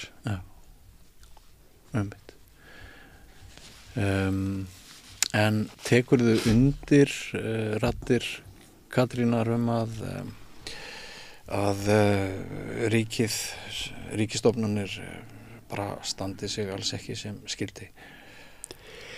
Nei, ég tek ekkert undir það í sjálfu sér. Við erum með bæði kannski eins góðar stofnanir og hægt að hugsa sér og eins slæmar og þetta er svo misjafnt. Til dæmis hafa verið mínar uppáhaldsstofnanir persónuvernd og samkeppnisstofnun sem báðar hafa sett nýja reglur síðustu 20-30 árin og breytt þjóðfélaginu hvernig það vinnur með hlutina og svo framvegis og þarna hefur mjög góðast og metnaðarfulla stofnanir. Síðan eru auðvitað til stofnanir sem standa sig illa og það eru stofnanir sem eru deilur til dæmis við þekkjum það sem erum á sveit að sjónarmið okkar í sveitinni varðandi dýravernd eru allt önnur. En eru á mölinni og mast er eiginlega milli þils og veggja í þessu þegar við veit ekki hvað þau að gera og mast fær mikla gagnrýni og þannig að stofnar eru allavega. En svo ég klári þetta nú þá sem sagt það sem er kannski erfiðast við ríkið er ekki sjálfa stjórnsýslustofnanir og embættismannakerfi þó ég geti nú talað lengi það, þá er pólitíkin svo sterk hérna. Hún getur gert það sem henni sýnist og það er þetta gamla að Alþingi var á Íslandi og útdeildi réttlætinu og stjórnsýslan var hins vegar í Evrópu og við sjáum núna Evrópureglunar, við sjáum framkvæmdavaldi hjá Evrópusambandinu og það er svo sterkt framkvæmdavald út í Evrópu og það er það sem skapar réttlæti, það er það sem skapar reglunar. Hér eins og í Bandaríkjunum kemur lýðræðið á undan stjórnsýslunni og það er lýðræðið sem er sterkt og eins og í Bandaríkjunum þar er sópað út mörg þúsund manns úr stjórnsýslunni þegar verða forsetaskipti og menn taka inn fylgismenn sína. Þannig hefur þetta svolítið verið hér líka hluta til að menn hafa tekið stuðningsmenn sína. Og bara það ef að tveir flokkar vilja fá fleiri ráðherrasæti en áður eins og gerðist núna við næstsíðustu stjórnarskipti þá er bara öllu í stjórnaráðinu ruttað til og þá verða stofnanirnar svo miklu veikari og þá lenda málaflokkar milli ráðuneyta og menn fara að deila hver á hvað, með að fara að deila peninga, hvaða peninga fylgir hvaða verkefnum og þetta lama stjórnsýsluna, kannski árum saman, svona hlutir hjá stjórnmálunum.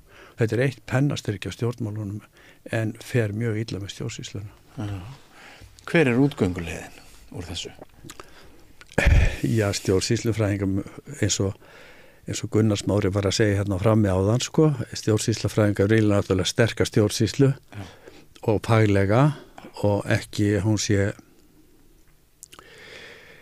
hún sé mjög háð stjórnmálunum en hins vegar sko er einhver síður hægt að segja að hún má ekki vera of sterk, það þarf þetta valda jafnvægi alltaf sko, og við getum sagt að starfsmannalögin hjá því opinbera séu ansi stíf hér á landi það menn eru nánast svona de facto æviráðnir. Já. En heldur það sé svipa á starfsmönnum stjórnsýslustofnunum núna að rættir töluverða hagræðingu og sameiningu stofnana, fækkun þeirra og er atvinnuriki minna en ella og kann það að útskýra sleifarlag að starfsmennins opinbera þori síður en ella að setja sig upp á móti pólitískum vilja? Já, ég held það og svona upplausnar ástand er náttúrulega ekki gott í stjórnsýslunni. Sko það er svo mikilvægt samræmi sko þegar það eru 3 orð sem við segjum að eiga einkenna hið opinbera, það er skilvirkni, það er að segja að hún sé afgreiði hratt og vel, það er hagkvæmni, það er að hún sé ódýr fyrir skattgreiðendur og það er heiðarleiki. Það sem þú hefur ekki þetta og ert með spillta stjórnsýslu þá kemur það alltaf niður á lífskjörum. Það er bara Þú hefur alltaf mæli kvarða á því hvernig stjórnvöld eru með lífskjörum. Þess vegna segjum við að stjórnun hefur verið best á Norðurlöndunum síðustu 2 mannsaldrana vegna þess að menn hafa það betra og hafa meiri mannréttindi þar en nokkuð staðar annars staðar sennilega í sögu mannkynsins. Og við viljum hafa stjórnsýsluna heiðarlega og eitt af því sem einkennir hana þá er samræmi. Þú þarft að láta alla fá sömu afgreiðslu. Og ef þú ert að breyta mikið stofnunum og ert með upplausnar ástand og menn veit ekki hvað þeir munum fá vinnu næst og svona þá náttúrulega opnar þau möguleika fyrir óbrútna stjórnmála menn sko að knýja fram hjá stofnunum ákvarðanir sem þeir hefðu ekki ella fengið. Því að fólk getur ekki staðið gegn þessu. Þannig að ítök populistana eru mest í þannig árferði. Já. Það er það og það er að því að við erum að tala þetta völd stjórnmálamanna versus þessar stjórnsýslunar og þá er það klassískt deilumál. Og hér á 19. öldinni til dæmis þá er borgarastjættin að brjóta aðalinn og kóngana tilbaka og þá er hún með þessi gildi stjórnarskráin, reglurnar og við sjáum þetta ennþá hjá hægri aðilum. Sko helsti hægri flokkurinn í Danmörku heiti Venstre af því að þetta voru vinstri menn á 19. öld og það er þá sjálfstæðisflokkurinn hér sem þessar styður reglufestuna, styður dóm Hæstaréttar gagnvart stjórnlega þingi og svo framvegis styður rétta þjóðfélagið, en það hefur verið meira á sósíalistísku hliðinni og vinstra megin að menn hafa sagt sko tilgangurinn helgar meðalið, sem eitthvað að versta sem maður geta sagt í opinberu lífi, því þegar þú þarf að segja tilgangurinn helgar meðalið, þá máttu gera hvað sem þú vilt. Og þetta hefur svolítið loðað við stjórnmálamenn á Íslandi reyndar bæði til hægri og vinstri. Já, ómetanlegt að fá þennan sögulega fróðleik sem samhengi inn í umræðu dags í dag. Þakkaði fyrir þetta, Haukur. En mér langar að kannski rétt í lokin aðeins að koma inn á þessar umdeldu breytingar sem hafa vorið á búvörulögum. Og þú ert svo sem nýbúin að gefa þína bók, þetta glæpsamleg ágreiðsla hjá Alþingi? Þetta að mínu viti mjög sennilega ólöglega ágreiðsla. Í bókinni minni kemur fram, sem sagt, koma fram forsendur þess að þingin í Danmörku 1849 og svo Alþingi 1874 þau fara frá tveggja umræðina kerfi. Alþingi, gamla ráðgefandi Alþingi var með 2 umræður og hérastéttaþingin í Danmörku var með 2 umræður og menn fara í 3 umræður og það ákveðið kerfi sem því fylgir og eitt af því sýnilega í því kerfi, það lógist kerfi þar sem þú átt að gera ákveðna hluti og ég feri vel yfir þetta í bókinni. Og eitt af því sem þú átt að gera ræða mál 3 og það sem mikilvægast í málinu 3. umræðin, það langmest athygli að því að menn voru vanir 2 umræður og hún svo mikill öryggisvendill, 3. umræðin.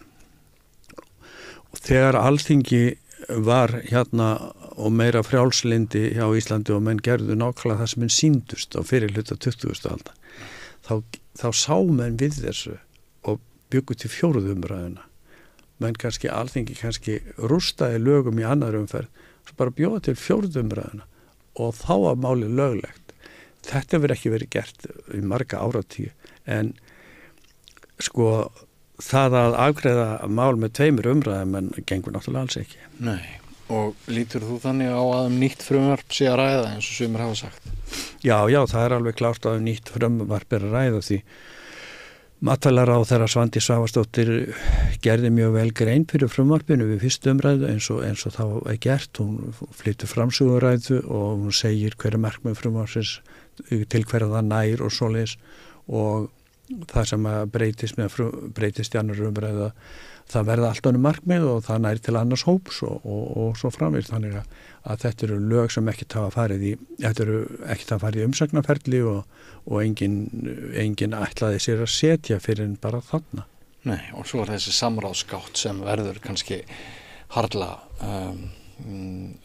ómerkilega eða hvað maður á að segja að sá vettfangur nýtist illa.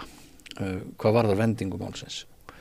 Já, samráðsgátti, það eru 2 samráðsgáttir í rauninni, það annars vegar hjá stjórnarráðinu frá 2018 og sem nú orðin aðalgáttin og sem allir stjórnsýslufræðingar fagna mjög því það þýðir að athugasemdirnar út úr þjóðfélaginu koma inn í ráðuneytin, koma miklu fyrr en hjá Alþingi, koma snemma inn í frumvarpið og ráðuneyti geta tekið þetta með annarkvort til þess að finna rök gegn því sem lagt til eða til þess að fella tillöguna sem lögð til að heildarhugsuns frumvarpsins. Þannig að þú fær heildstætt frumvarp fram. Þarft ekki að breyta því. Síðan sem sagt umsagnarferli á nefndum Alþingis og sem þessi gamla hefð og hefur náttúrulega gert það verkum í gegnum aldirnar, í gegnum áratugina að þingið hefur breytt málum mjög mikið í aðra umræðu og kannski veldur þetta því að þingið ekki með eina reglur það hvaða má breyta mikið. Það bara með stjórnarskrár ákveðum 3 umræður og það ekki. Og þessu öllu kippt úr sambandi og þetta auðvitað stór mál sem bókstaflega ekki tekið í stjórnarsáni vegna þess að það segir ekki beinum orðum að almenningur eigi hafa aðkomu að lagagerð, en það er náttúrulega hluti af nútíma hugmyndum okkar og nútíma þjóðfélag og hugmyndum Norðurlandanum þjóðfélagið er meðal annars atvinnulífið eins og við nefndum á hann og almenningur og félagasamtök og hagsmunasamtök hafi áhrif á frumvörp þegar þau verða til og þegar þetta gerist svo þannig í þinginu að það verður til nánast nýtt mál sem ekki fær nema 2 umræður og ekki fær neina athygli, ekki fær umsagnir þá lítur þetta mjög illa út og er að mínu viti það væri mjög spennandi að fá dómsmál. Heldur að stefni í það? Ég er ekkit viss það þykir auðvitað stór mál, það hefur bara einu sinni frá 1849 verið háð dómsmál í Danmörku það hvort þingið fari rétt að og ef að það væri háð hér þá væri það alveg stór mál að dómstólar færu að segja þinginu fyrir verkum og slá puttana þeim og mér finnst það mjög spennandi en ég gerir ráð fyrir að þá myndi Alþingi leggja málið aftur fram eins og það er vant að gera þegar það hefur, eins og ég nefndi við því þegar Alþingi hefur sett lög með vafasögum hætti þá hefur það yfirleitt settu inn í betri búning og endurfluttu árið eftir og þá voru þau orðin góð þannig að þú getur ekki kært fyrir lögur sem eru komin úr gildi þannig að þú ert að koma með ný lög þannig að ég gerir það fyrir því að ef þetta er í dómsmál þá myndi Alþingi taka þetta upp aftur.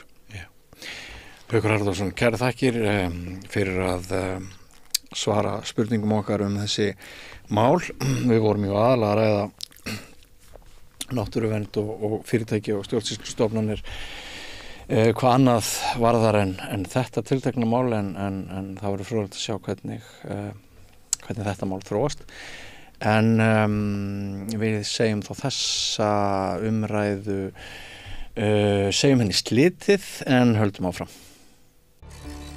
Erfiðleikar heimila verkafólks hafa hríðversnað frá árinu 2021. 6 af hverjum 10 félögum í Eflingu eiga nú erfitt með að ná endum saman. Hvernig getum við réttlætt það? Efling stéttarfélag. Barátta fyrir betra lífi. Ertu á leið heim úr vinnu? Stilltu á FM 89,1.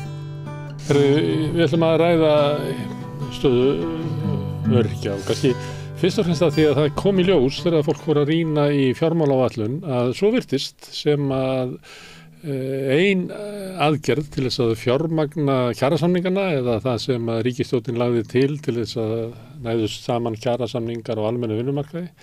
Ein aðferðin til þess að fjármagna það væri að skerða eða fresta svona peningum sem að öryrkjar töldu að kæmu til sín. Er þetta réttur skilningur hjá mér, Alma Ýr Ingólfsdóttir, formaður ÖBÍ? Já, þetta allavega er það sem að segir í fjármálaáætluninni. Að það segir bara berum orðum að ef ég bara vísa í textabrót á blaðsíðu 72 í kaflanum forgangsröðum fyrir afkomu ríkissjóðs og kjarasamningum á almennu markað þá segir munar þar mest seinkun og gildistöku nýs örorkubótakerfis, lækkun og forsendum kerfislægan vöxt örorku og ellilífeyris vegna lækkandi nýgengis örorku og aukina tekna aldraðra og hliðrunar að framlægi til nýs Landspítala. Þetta sé aðferðin til þess að fjármagna ekki nútgjöld. Já, til að mynda, já. Þetta hljómar ótrúlega illa að öryrkjar eigi að fá minna. Já, það er svo sem ekkert ný saga. Nei, en það hljómar samt í því. Það hljómar skelfilega og þetta sé og líka bara eins og þetta sett fram að þetta er bara svona svíður. Já. Og svona sérstaklega ljósið þess að nú hefur átt sér stað gífurlega mikilvæg vinna kerfisbreytingar á almanna- og örorkulífeyriskerfinu.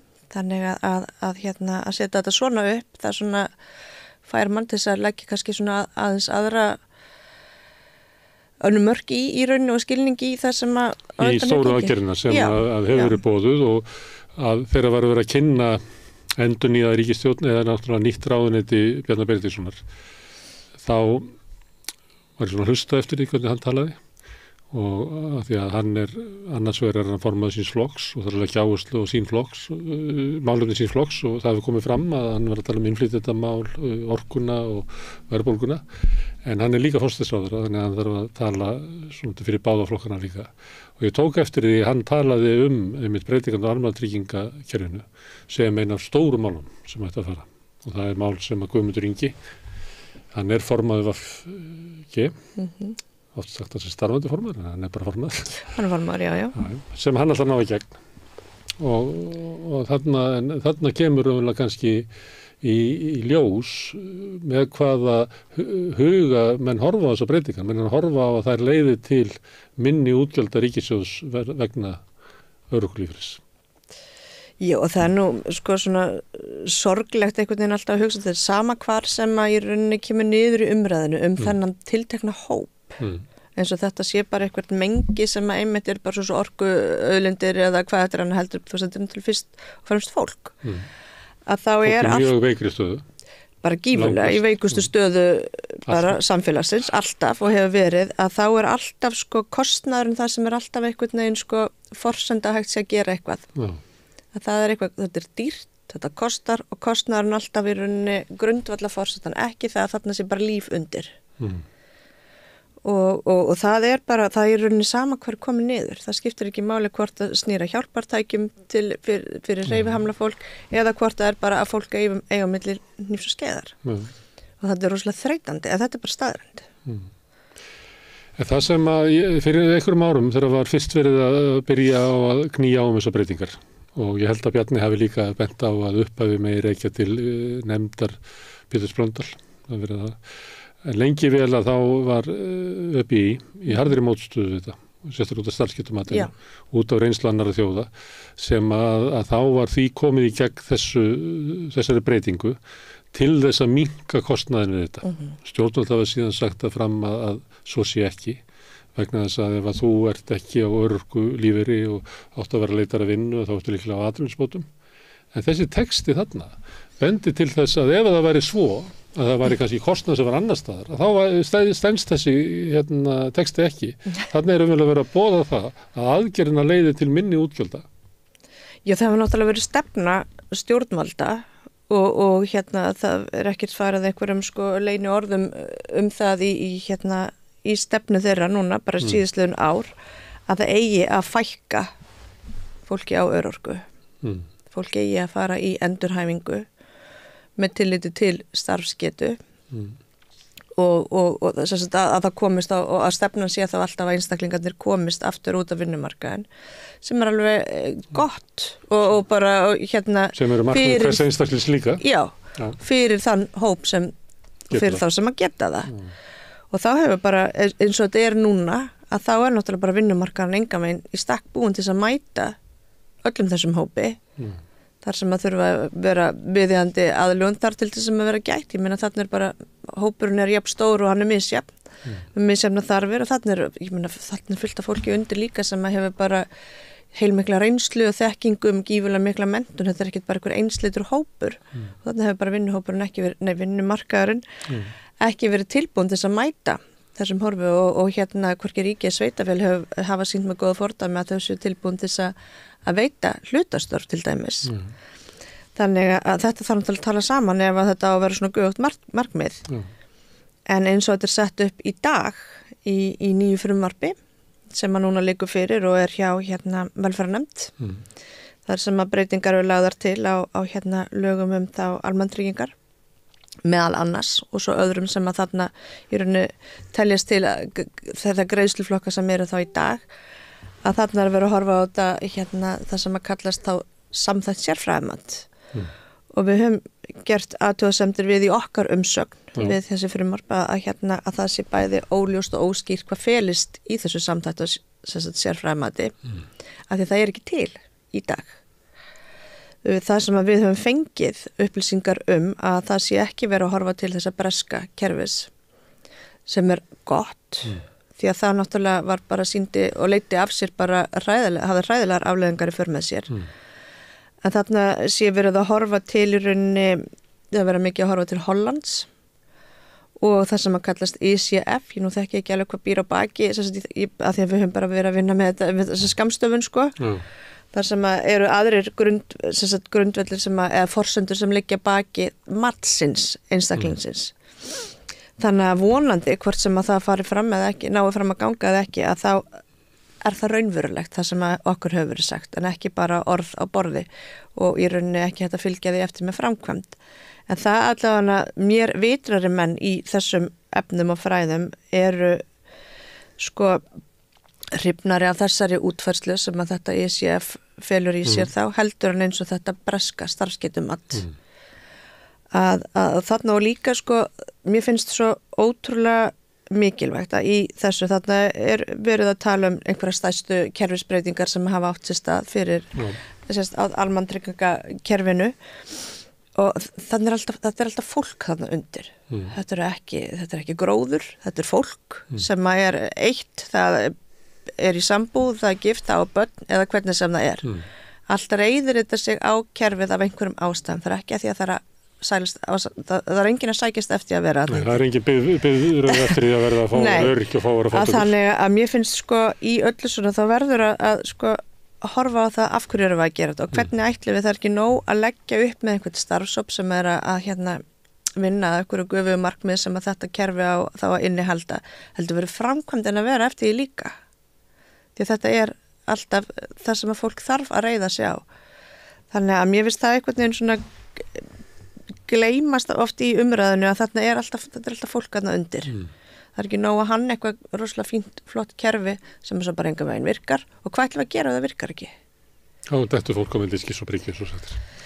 Já, það var reynslan í Bretlandi allavega. Já, og það hefði bara alveg hræðilegar afleiðingar, svo ekki sem meira sagt. Fólk bara dó.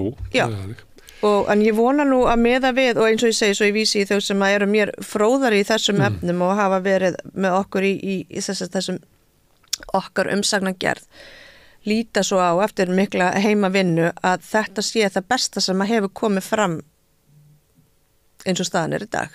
Þetta sé betri tillögur heldur að voru hér fyrir ykkur Já, allt annað í rauninni, allt annað. Sko. En fyrir þá sem ekki eru alveg inn í þessu, er það rétt að segja það að núna er kerfið þannig að það er læknir sem að metur hvort að þú sért með örorku og gefur það út. En þegar það kemur starfsgetumat inn í þetta eða hvaða nafni sem er gefið, að þá kemur síðan annan mat þar ofan á, það sem er reynt að meta það hvort þú sett hæf til tiltekinna starfa, kannski til hlutastarfa, því að þú kannski getur sinnt einhverjum störfum þótt að þú sett fötluð eins og við vitum. Og þá kom einhverju aðrir að heldur en læknar til þess að meta það. Sko þá að vera meðan veginn svo þetta er uppsett, já, að þá mun þetta nýja samþætta sérfræðimat leysa af hólmi örgumati og þennan örgumat stuðul sem fólk fer og er mælt eftir, það mun leysa það af hólmi. Þannig ég fæ mat það að ég geti sinnt huggulegri innivinnu í 50% starfshlutfalli og svo fer ég út á markaðinn og reyna að finna það starf.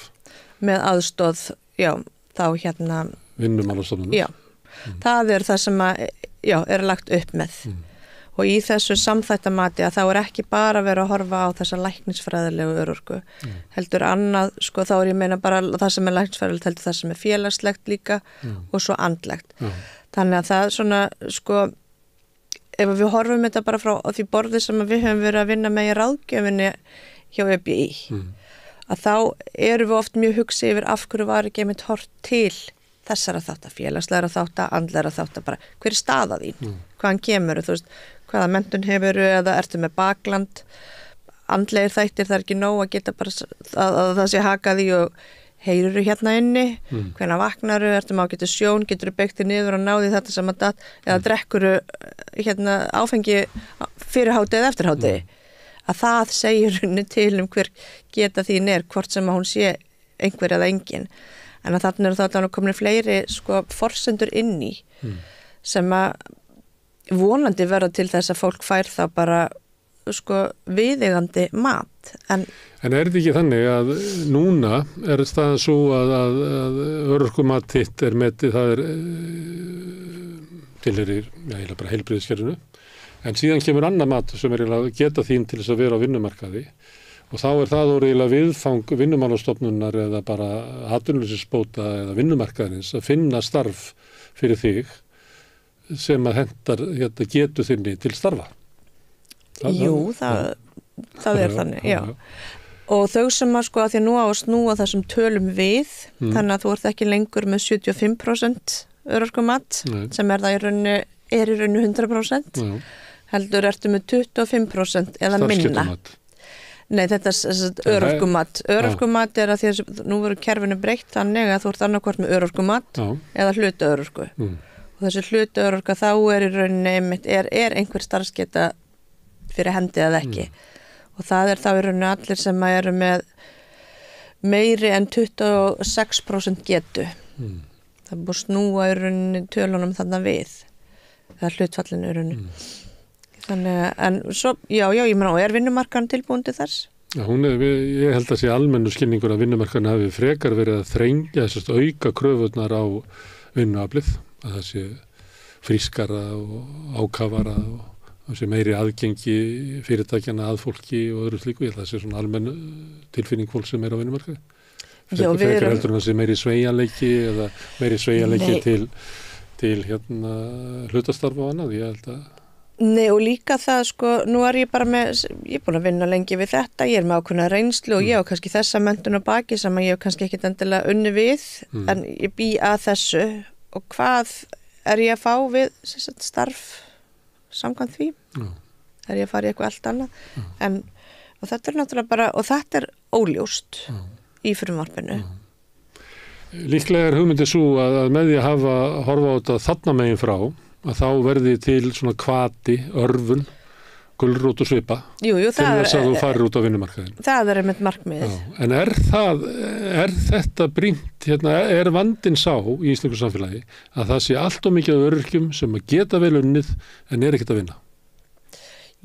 Þú nú ekki að draga einhverja línu þar og ég hugsa að það örugglega einhver hópur sem að, sko ég held að það sé mest líka bara það örugglega hópur sem að vill geta unnið, lagt eitthvað til samfélagsins en hefur ekki kost á því bæði að því það ekki hlutastörfi hæfi. En þessi lagabreiting breytir því ekkert. Það verður vinnumarkaður verður alveg Nei, það alveg rétt, vinnumarkaður verður alveg svo sami en þarna með að við sko fyrir þann hóp sem að getur unnið og vill það. En hann ekki bara að vinna í dag?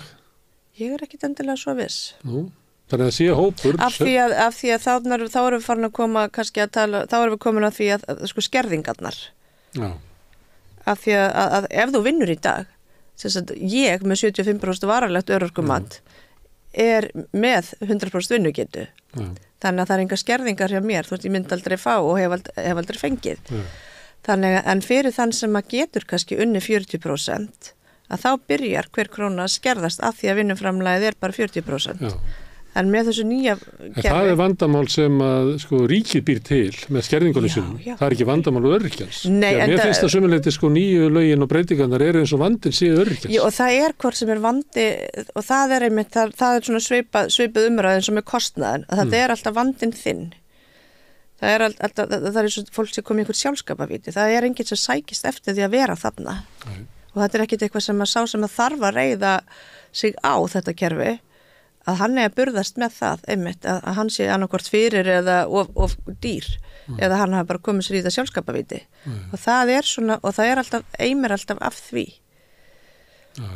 Og við erum ekkert að ráða í það neitt, við höfum bara heyrt þetta í ræðunir í þingi.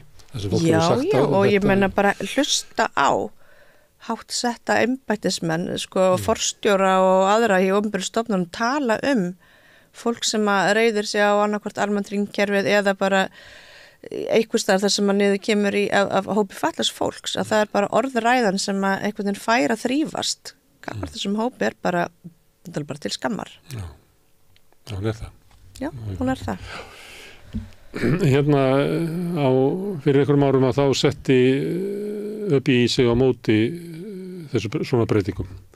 Núna svona eins og hlutlausari afstaða. Það vegna þess að eftir svona langvarandi streð að þá andstaðan undanföllum árum hafa þó leitt til þess að nú erum við með svona skárri útgáfa þessu allavega og kannski bara best útgáfuna með að við það sem verið að gera erlendis, þótt að séu mörgum spurningum ósvarað, er þá, má segja, ÖBÍ sig að láta af andstöðu sinni án þess að beint að styðja þetta, eða hvað? Nei, þetta er ekkit sama mál.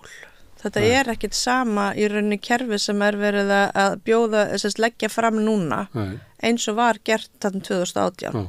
Þetta er ekki það sama. Þannig ÖBÍ vann þá baráttu, að stjórnvöld fjallu frá þeirri, og þá koma stjórnvöld með aðra útfærslu, og hver er afstæð ykkar til hennar? Sko, við viljum sjá kerfisbreytingar. Það er bara, að því að eins og kerfið er núna, þá er það bæði bara, þú veist, það er ómanneskilegt, það er illskiljanlegt, og ef það heldur svona áfram, þá munu aldrei nást fram einhverja breytingar. Því ef við erum að gera kröfu til dæmis hækkun á einhverjum bótaflokk, það er það margir bótaflokkar að fólk veit ekkit hvar það er. Þannig að öll þessi einföldun, við viljum sjá hana, því að það er auðveldara að berjast fyrir hækkun til dæmis grunnlífeyris í nýju kerfi versus það sem er í dag. Því þegar við erum að gera það, að það bara kemur það niður einhvers þar annars þar. Þannig að þau hefur hækkið grunnlífeyrinn, þá auka skerðingarna svo mikið að kannski þeir sem að mest þyrftu á einhverju stuðningi halda, hækki ekki neitt. Nei, þannig og það viljum við sjá til þess að sé hægt að fara að setja fókus á bara, heyrðu, nú er kerfi orðið gagsara, það er einfaldara, það er auðveldara, hækkiði núna grunnlífeyri. Því að það hefur alltaf verið forsenda fyrir það sé ekki hægt. Þannig að ef það er á að breyta því, þá bara gjörðu þið svo vel, haldið ég áfram. Sýnið og verði við vilja löggjafans og markmiðum þessa frumvarps sem á að bæta afkomu og líf fólks sem að reiða þessu almannatryggingakerfið. Ekki það að... Þannig að þið styðjið þetta þó svo að hafi komið fram að þið voru ekki beint til, það var ekki haft samráð við ykkur framlýtinguna. Við erum ekki að styðja í þeim skilningi sem við viljum sjá þessar kerfisbreytingar en áður en að þetta frumvarp verða lögum þá erum við með 14 áherslu punkta. Þið voru að senda það inn. Þannig að ég gengst ekki við því að við styðjum þannig heldur við viljum sjá þessar breytingar og til þess að þær ef við ætlum að breyta einhverju þá þurfa þær að ná í gegn. Þá kemur spurninginni, hvað er það sem þarf að breyta í tillögunum til þess að þið treyst ykkur til þess að stíða?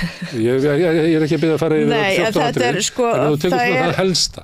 Já, okkur finnst það of óskýrt til þess til dæmis bara að þingmenn getur sett sig nógu vel inn í og skilið umfangið sem að felst í þessu frumvarpi. Það var margt óskýrt og óljóst og hvernig að vera. Það er engin mælikvarði, það hefur ekkert verið mælt. Áhrif breytingana hafa til dæmis ekki verið mæltar. Hvernig kemur þetta til dæmis niður á mannréttindaskuldbindingum?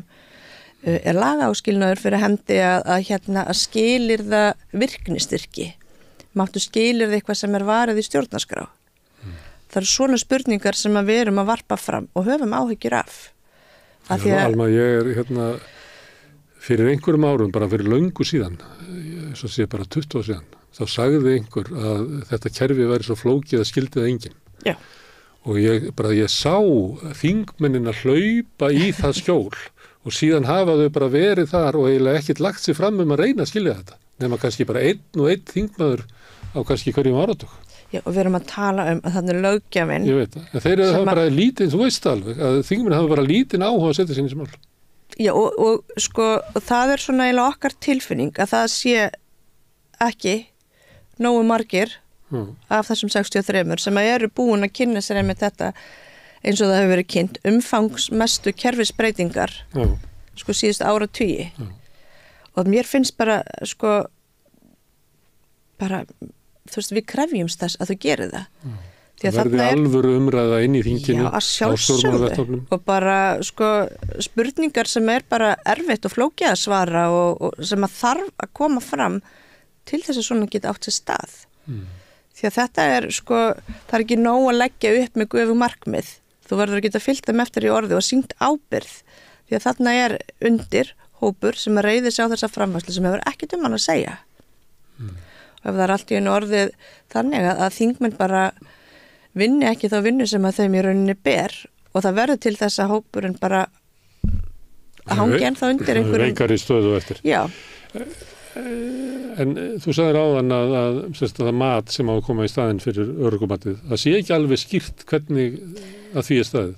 Nei, sem hýtur að vera algjört líkilatrið. Já, og það er náttúrulega ein grundvallar forsendan fyrir því að við styðjum náttúrulega ekki þetta frumvarp að fullu af því að það er ekki, og það er ekki til sko, þó svo við höfum fengið sko, einhvers konar, við höfum fengið fundi það sem er varpað upp svona átt að vera og eins og ég taldi upp áðan, en hvernig lítur það út á blaði? Nú er verið að vinna því að hérna búa til hóp sem á að vinna, einhvers konar samráðshóp sem á að vinna að þessu hérna mati, að þannig að hérna, og við munum sem betur fer á samt hinum hagsmunasamtökunum, Landssamtökunum Þroskahjálp og Geðhjálp eiga þá fulltrúa þar inn, ekki sem að kemur þá beint frá okkur heldur fagaðili sem að hefur þá þekkingu á í rauninni þessu málaflokki, mati þá,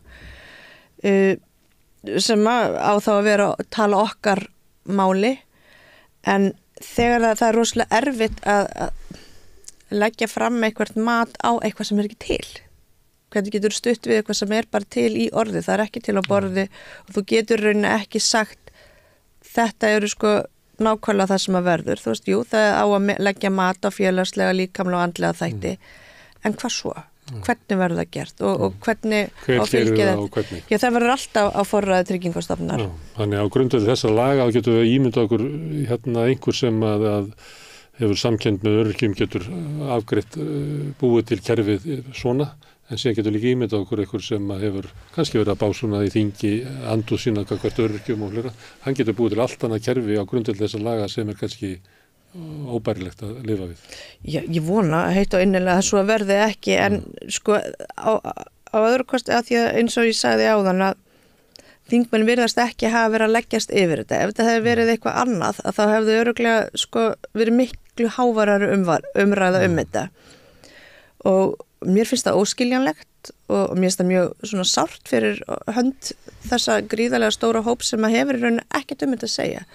Og ég meina samráð, eins og við leggjum skilning í samráð, er eitthvað þar sem að þú kemur á borðinu og farð að hafa eitthvað með að segja og þú vinnur að því með, var ekki viðhaft. Upplýsingafundir, jú, vissulega, samtöl vissulega, en það breytti því ekki að þegar að hérna frumvarpsdrögin voru lögð fyrir í samráðsgátt og við skilum inn hérna stóri umsögn og miklum rökstuðningi þar á bakvið með aðstoð lögmannin okkar að það var engin athugasemd í greina. Þannig að það er ekki heldur samráð á mínu viti. Og svo núna líkur þetta náttúrulega búið að mæla fyrir þessu stjórnarfrumvarpi og þannig að mér finnst svona miðað við að það hafi ekki verið tekið til neinna athugasemda beint, að það sé bara svona, það er bara krafa af okkar hálfu að þingmenn kynni sér þetta. Af því að þarna er bara allt og stór hópur undir sem er ákvarðar framfærsla af löggjafanum sem að kannski hefur svo engan skilning eða þekkingu eða áhuga á því sem það er að samþykkja. Hvenær er stemt að því að afgreiða þetta mál? Sko við höfum verið boðið á fund hjá velferðarnefnd núna ekki morgun heldur en miðvikudaginn. Þannig að það er svo sé vilji meirihlutans að afgreiða þetta fyrir voru. Ja, það er bara nákvæmlega þannig. Og hvernig líst ykkur á það? Finnst hljómar eins og þið finnist máli vera bara vanreifaði þinginu að þingmenn eiginlega það er bara algjörlega mín upplifun. Og ef þetta fyrir gegna þá verður þetta bara farið í gegna á afli stjórnarmeirihlutar sem við þekkjum það alveg á þingi að bara stjórnarmeirihutin ákveður að samþykkja eitthvað þá bara rétt að stjórnarþingmennin upp og málið er afgreitt. Ég allavega vona það að þegar við förum fyrir fund velferðarnefndar að þeir þingmenn sem þar sitja í þeirri nefnd séu búin að kynna sér bæði frumvarpið eins og það lagt upp, greinargerðina með því, athugasemdirnar okkar og umsagnir annara aðila og þeir taki mark á því það sem að þar kemur fram. Því að það eru hópar sem að eru, eða samtök, sem að eru að segja í rauninni löggjafanum hvað þarf að breytast til þess að geta mætt og þetta fólk sem að þarna undir geti bara lifað mannsamandi lífi. Þannig að vonandi verður það og þau taki þá tillit til þessar athugasemda og hlusti á það sem við erum að segja. Því það er ekki nóg að hlusta og þú þarft að heyra líka það sem ég er að segja. Og sína það þá í verki að þú skiljir og viljir en ekki bara leggja upp með einhver guðu markmið sem er svo ekki hægt að framkvæma. Það er heldur ekki samráð þótt að þessi sagt eitthvað og svo gert þú með ansvör og það er bara ekki tekið tillit. Nei, alls ekki og það var svona efni í annan þátt að bara hvað er raunverulegt samráð. Að því á sama tíma er náttúrulega búið að mæla fyrir og samþykkja á þingsályktun sem snýst landsáætlun í málefnum fatlaðs fólks. Þar sem er stór hluti, felst í því að bæða innleiða og lögfesta samning Sameinuðu þjóðanna réttindi fatlaðs fólks. Það er mjög útskýrt hvað felst í samráði, þannig að þú getur ekki veifað með hægri höndinni þessu og svo eitthvað allt annað með vinstri sem fer svo ekki saman. Þannig að það er líka í þessum ákveðna samningi að það er mjög skýrt hvað felst í viðeigandi lífskjörum. Og við unandi. Þannig að þessi útgáfa sem er þarna í þessum tillögum stenst ekki kröfurnar sem að væri þó ef að sáttmálinn því ekki beint, nei, ekki í þeim ákvæðum þar sem að tilgreind hvað eru viðunandi lífskjör, þar sem að ríki eru í sífellu að bæta hag hópsins að meða við upphæðunar, þá það ekki, það sem að lagðar við fram í þessum frumvarpi og aðkoma, ég meina aðkoma hópsins sem á undir að hann hefur ekki þarna neitt með þetta að segja, nema það mögulega gegnum okkur og önnur hagsmunasamtök en ekki það að við áttum ekkit öðruvísi aðkomu að við gerð þessa frumvarps, þannig að það erum við bara ósátt og við förum ekkit í neitt launung með það. Herðu Alma, takk fyrir að koma hingað. Ég ætla að heyra í kannski þér aftur og svo fólki frá öðrum samtökum, þroskahjálp og geðhjálp eru ekki aðilar að ÖBÍ, eru með sjálfstæða aðkomu, en svo líka gaman að heyra eitthvað í þingmannum. Við ætlum að reyna að fjalla þetta í vikunni. Kærar Takk. Og við ætlum að sitja áfram við rauðaborðið og reyna að skilja samfélagið sem við lifum í. Næsti kafli eftir augnablik. 60% eflingarfólks á erfitt með að ná endum saman. Hvernig hægt að réttlæta það? Efling stéttarfélag. Barátta fyrir betra lífi. Ertu á leið heim úr vinnu? Stilltu á FM 89,1. Já, við ætlum að tala pólitík og við ætlum að tala VG sem er náttúrulega á tímamótum og þá kannski snjallt að fara þess aftur, leita upp af sinns og horfa yfir farin veg. Það vill svo til að Pétur Hrafn Árnason, sagnfræðingur, skrifaði stóra og mikla bók út með hana þannig, lyftir þessu upp. Þetta er ekki, þetta er hægt að lesa þetta upp í rúmi. Þetta nær því. Hún er létt og góð. Sumar bækur eru orðið þannig að það er ekki hægt að lesa upp í rúmi lengur. Maður er að lesa við borðstofuborð. Bókið þín heitir Hreyfingin rauð og græn og fjallar líklega upphaf VG og fram til hvað? Hún fjallar fyrstu 20 ár í sögu flokksins. Sem var 2019. Já. Sem komin inn í þessa ríkisstjórn. Já. Og er samin rauninni út af því afmæli. Þetta er nú veru þannig séð offisjál saga að því leiti að það er flokkurinn sem að leita til mín. Já. Og tilkynir það að þeir höfðu hug á að láta rita sögu flokksins tilefni af 20 ára afmælinu og hvort að ég væri til að taka það að mér. Já. En af hverju þig? Ert þú VG-maður? Ég var svolítið hissa vegna þess að ég hef aldrei verið það. Já. Aldrei verið í flokknum með tengdur flokknum á neitt nátt og ég vissi og þekki að innan þeirra raða eru fjölmargir úr minni stétt, margir sem ég þekki bara mjög vel og hefðu þannig séð, ég hefði haldið að það hefði verið nærtakara fyrir þá að láta skrifa svoleiðis sögu fyrir sig vegna þess að eins og við þekkjum það kannski að þeirra stjórnmála hreyfingar annar borð er að setja stóran pening í útgáfamál þá er það væntanlega eitthvað þegar við láta prenta eitthvað fyrir sig til þess að lofa fólki hvað ætlar að gera í framtíðinni ekki til þess að fara að rifja upp það sem er gerð í fortíðinni. Nei, vil helst gleyma því. Ef þeir gera það þannig þá sjaldan eins og Framsóknarflokkurinn eða Sjálfstæðisflokkurinn þá fá þeir til sín einhverja innmúraða aðila til þess að skrifa sótthreinsaða sögu. Framsóknarflokkurinn fekk fyrir þingmann Þórarinn og Eiðum og Sjálfstæðisflokkurinn í það eina skipti sem þeir hafa skrifað eitthvað þá var það myndabók sem Hannes Hólmsteinn að láta hinn skrifa. En VG fer þess að aðra leið, þeir... Herðu, það er þá þrautið þín að búa til sögu úr þessu. Já. Þú þetta vita, sko, hver er þessi aðalpersóna? Hvað er VG? Má ég byrja þar? Já. Hvað er af því að það er náttúrulega rót í vinstrinu á 10. áratug síðustu aldar. Já. Maður gæti tengt þetta við hrun Sovjet og svona og er svo sem allir lagi að gera það þótt að Sovjetir hafi kannski verið að hrynja gagnvart vinstrinu í vestrinu áratugum þar á undan.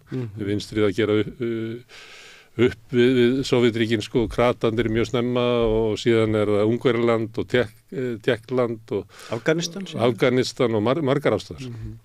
Og það er oft talað svona frá 89 og þá kemur áratugur þar sem að vinstrið í vestrinu fyrir að endurskoða sig og það er annars vegar verður svona hægri sveifla í vinstrinu, það sem segja að, ég meina, sósíalisminn tapaði, sósíalisminn er gagnslaus efnaðarstefna, við erum að taka upp efnaðarstefnu hægrisins sem er nýfrjálshyggjan og þetta er eins og kallar blerismi og við sjáum þriðja leiðin og sem er til í svona ýmis konar útgáfum og samfylkingin náttúrulega afkvæmi þessara hræringa. Já.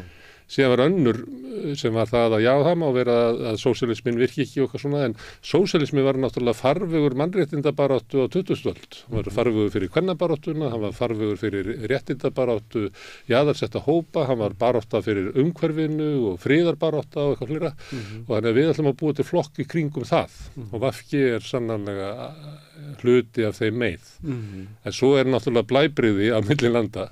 Já. Og þá hvað var það sem kom saman í VG sem því þetta er ólíkir hópar ef þú reynir að draga upp það mynd af því hverjir mættust og ákveða nú ætlum við að vera VG saman Það er náttúrulega fyrsta lagi er sko sá undirliggjandi strengur í kannski félagshyggju fólki á Íslandi alla 20. öldina að það var þessi leitin að stóra vinstriflokknum, að sameina vinstrimenn sem að náttúrulega alveg frá þriðja áratug 20. aldar sko þá inn á lok aldarinnar sem sagt verður hugsjón, er eins og bara að leita heila að grali að stofna stóran vinstriflokk sem að gæti verið alvöru afl til mótvegs við stóran miðjuflokk og svo stóran hægriflokk. Þessi hreyfing, hvað er náttúrulega fyrstalega ákveðin byr með falli Sovjeturíkjanna eins og þú nefndir hann. Þannig að það sem að áttu vera sundrandi þráður á milli jafnaðarmanna og svo sósíalista, hversu gagnrýnir þeir voru á Sovjeturíkin og svo hversu hlynntir þeir væru NATO aðild eða ekki, það áttu bara ekki lengur að vera issue. Herinn var að fara, gerðu flestir ráð fyrir, þannig að það ætti enginn þurfa að vera að rífast það. Þannig að sá þáttur náttúrulega er að hverfa, smátt og smátt. Og svo er það annað sem að er sko kannski svolítið stór póstur þarna á miðjum 10. áratugnum.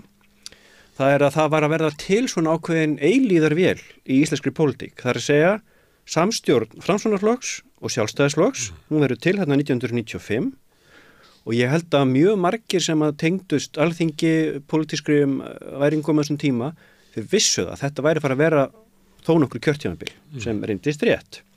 Þannig að þá eru þarna 4 flokkar. Og annað við má skjóta inn að náttúrulega R-listinn 94, hann sýnir sko árangur af samstöðu. Þannig að það verður svona trúum að lausnin á að rekja valdaflokkana frá völdum er samstaða. Já, akkurat. Býsti við að hafi spilað inn. Algjörlega sko. Þannig að þá eru þarna 4 flokkar sem að þar að auki, eins og þú varst að benda á höfðu verið núna með reynslu á samstarfi gegnum R-listan, að þeir eru komnir þarna kannski ákveðna endastöð og það eru þá sko þjóðvæki, alþýðubandalag og alþýðuflokkur, gömlu A-flokkarnir eins og voru kallaðir og svo svo kvennalistin sem að hafði verið svona að kvarnast úr honum fylgið svona síðustu árin þarna fram á miðjan 10. áratuginn. Og kannski var komin á þann svona stað í líftíma sínum að hann hefði þurft svona endur nýjun, kannski þriðju kynslóðina eða eitthvað slíkt og kannski var ekki sá þróttur í félaginu sem að kannski var áður sem hefði getað gert það. Já, og svo líka það að í kvennalistanum var náttúrulega svolítil svo stefna sko að hann væri róttækur andófsflokkur en ekki valdaflokkur. og ætti þar leiðandi ekki heima í formlegu við ríkisstjórnarborðið. Þannig að heldur hann ætti heima í sölum Alþingis með háværa rödd þar fyrir ákveðnum baráttumálum sem að svo skila sér svolítið inn í sérstaklega fyrstu ár Vinstri grænna. En þessir 4 flokkar eru komnir hérna ákveðna endastöð, byrja að tala saman bara fljótlega snemma í lok árs 95 fram á árið 96 fótur fyrir því að við leggjum þessa flokka niður, stofnum einn stóran. Og lengi vel lítur það svo sem bara út þannig að það geti bara gerst. Meiri segja flestir þeir sem að svo síðar urðu leiðandi að stofna VG, þeir taka þátt í þessum undirbúningsviðræðum en heldast svo lestinni og það eru nokkrar ástæður fyrir því. Ég meina, við náttúrulega nefndum að það er ákveðin þáttur í utanríkismálum sem hafði verið sundrandi faktor en var að fjara og þar að segja kalda stríðið og hrun austurblokkarinnar. En á móti náttúrulega að verða til annar þáttur í utanríkismálum sem var svolítið að taka við því kefli að verða sundrandi afl og það var afstæðan til samruna Evrópu. Já, Evrópusambandsins. Og það lá náttúrulega fyrir að annar hluti þessara vinstri manna var mjög fylgjandi því og hinn ekki. Svo, sem ég segi, svo erum við komin hérna inn á seint árið 97 og þá fer svona þess að kvarnast úr þessum hópi alþýðubandalagsmanna sem að vilja taka þátt í þessum samrunaferli. Þeir fara svona sjálfir nokkrir að hittast á eigin báti og það eru þá hérna sérstaklega 3 einstaklingar. Þá báðu allir 3 þingmenn alþýðubandalagsins nema einn að erindar þannig sé skilgreind sem þingmaður óháðra. Þess að síðasta skipti sem alþýðubandalagi býður fram, þá verður þetta kallað alþýðubandalagið og óháður. Það er Ögmund.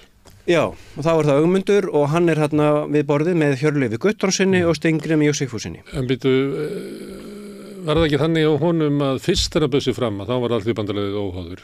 Og var ekki svo eina kosningar þar sem var alþýðubandalagið? Nei. Því hann lýst þessu held ég í sinni bók þannig að afstæð hans var að því að hann var formaður BSB, að þá hefði hann ekki fullt umboð til þess að bjóða sig fram í flokki.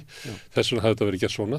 En síðan þegar hann var búinn að setjast inn á þingið og aftur endurkjöri formaður BSB, að þá taldi hann ekki verið ástæð til þess að vera með þetta óháður lengur. Það sem að félagar hans í BSB hefðu raunverulega samþykkt ákvörðunina með því að endurkjósa.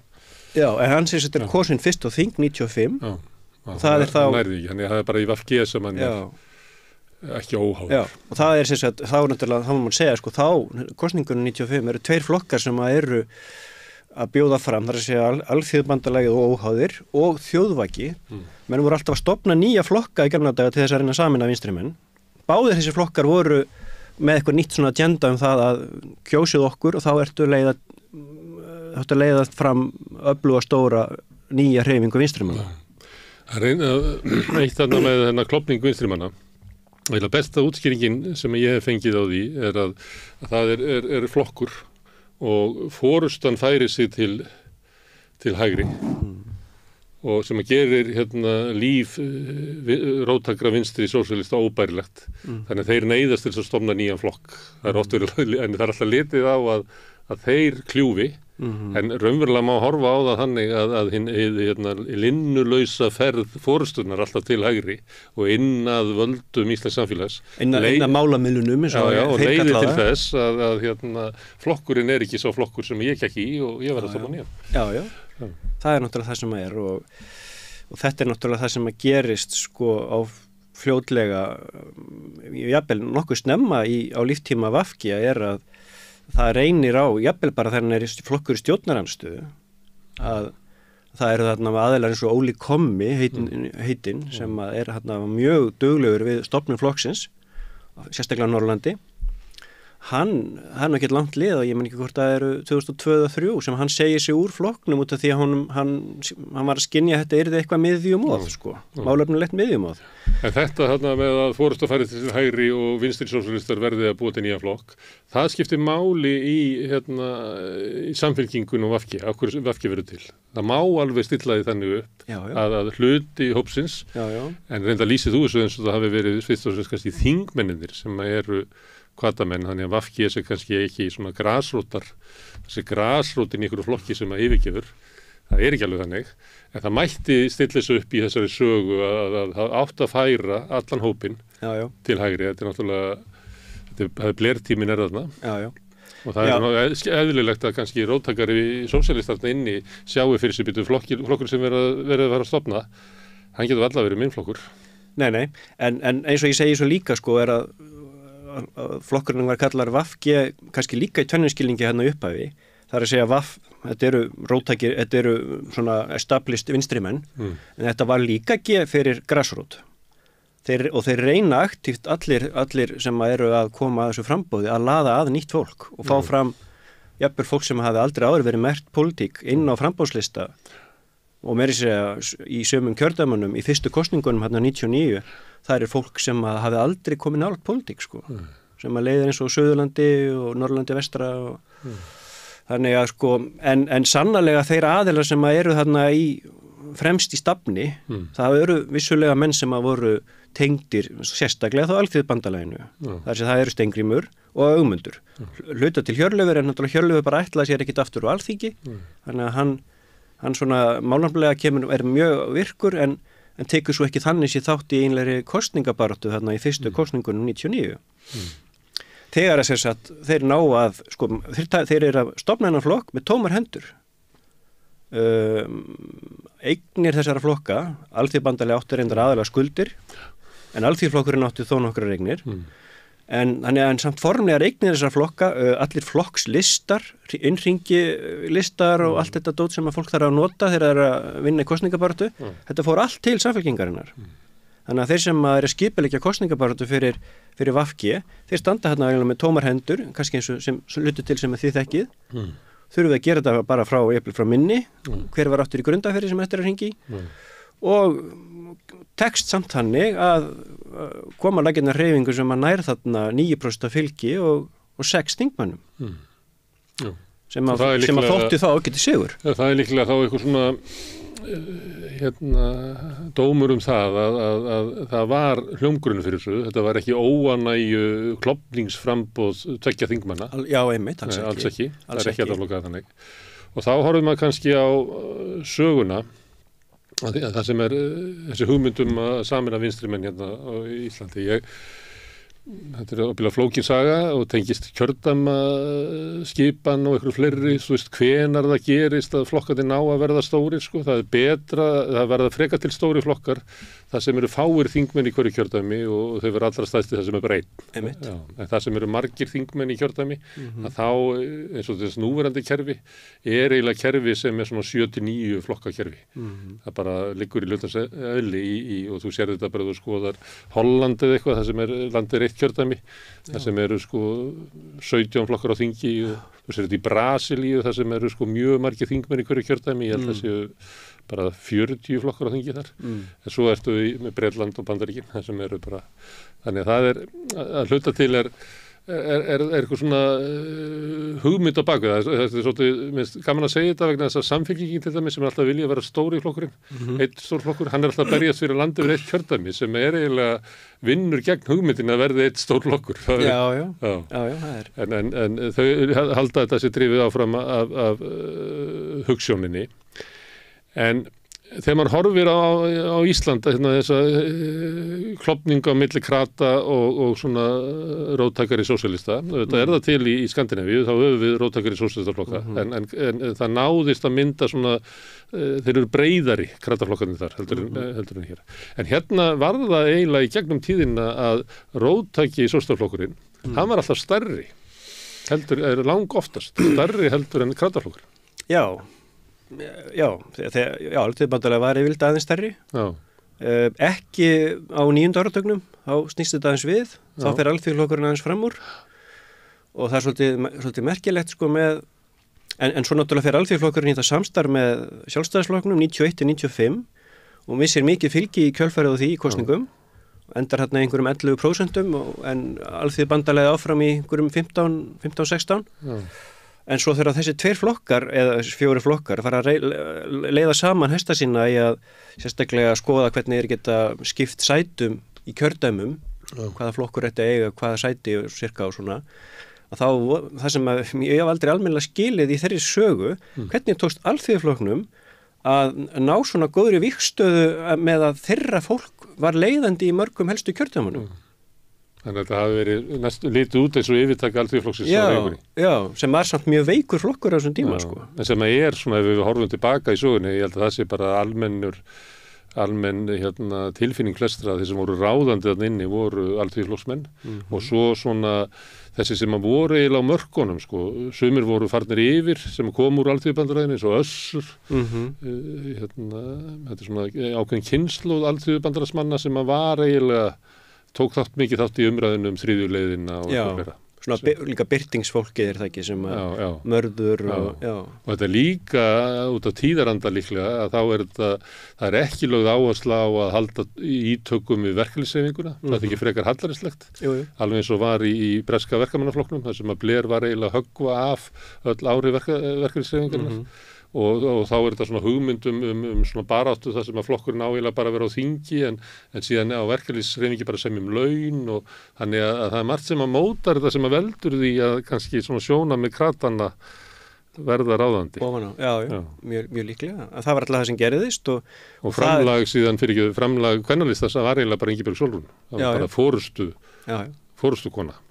Frekar heldur en sko einhver afgerandi áhrif á kultúrin í flokknum eða stefnu, sko. Já, því að svo er það VG sem að tekur svolítið yfir þann gunnfána að vera að berjast fyrir kvenfrelsi, fyrstu árin, sko, það er náttúrulega eina leiðtogum kvennalistar sem að tekur að sér að leiða Reykjaneskjördæmi fyrir VG í fyrstu kosningunum, Kristín Halldórsdóttir, komst reyndar ekki á þing, en sem sagt VG náttúrulega tekur þá upp hérna ákveðinu svona 4 flögg sem að þeir gera sínum, það er að segja eins og held ég að þeir kallaði fyrst svona sjálfstæðu utanríkisstefnu, það er að segja náttúrulega andvíg inngöngu í Evrópusambandið, andvíg NATO-aðild og gagnrýnin á hverskins hernaðarbröld, sósíalisma sem að þeir oftast bara kölluðu félagshyggju, kvenfrelsi, já, það er komið 4, þannig að sem sagt umhverfismálin, ég glemdi þeim með þetta.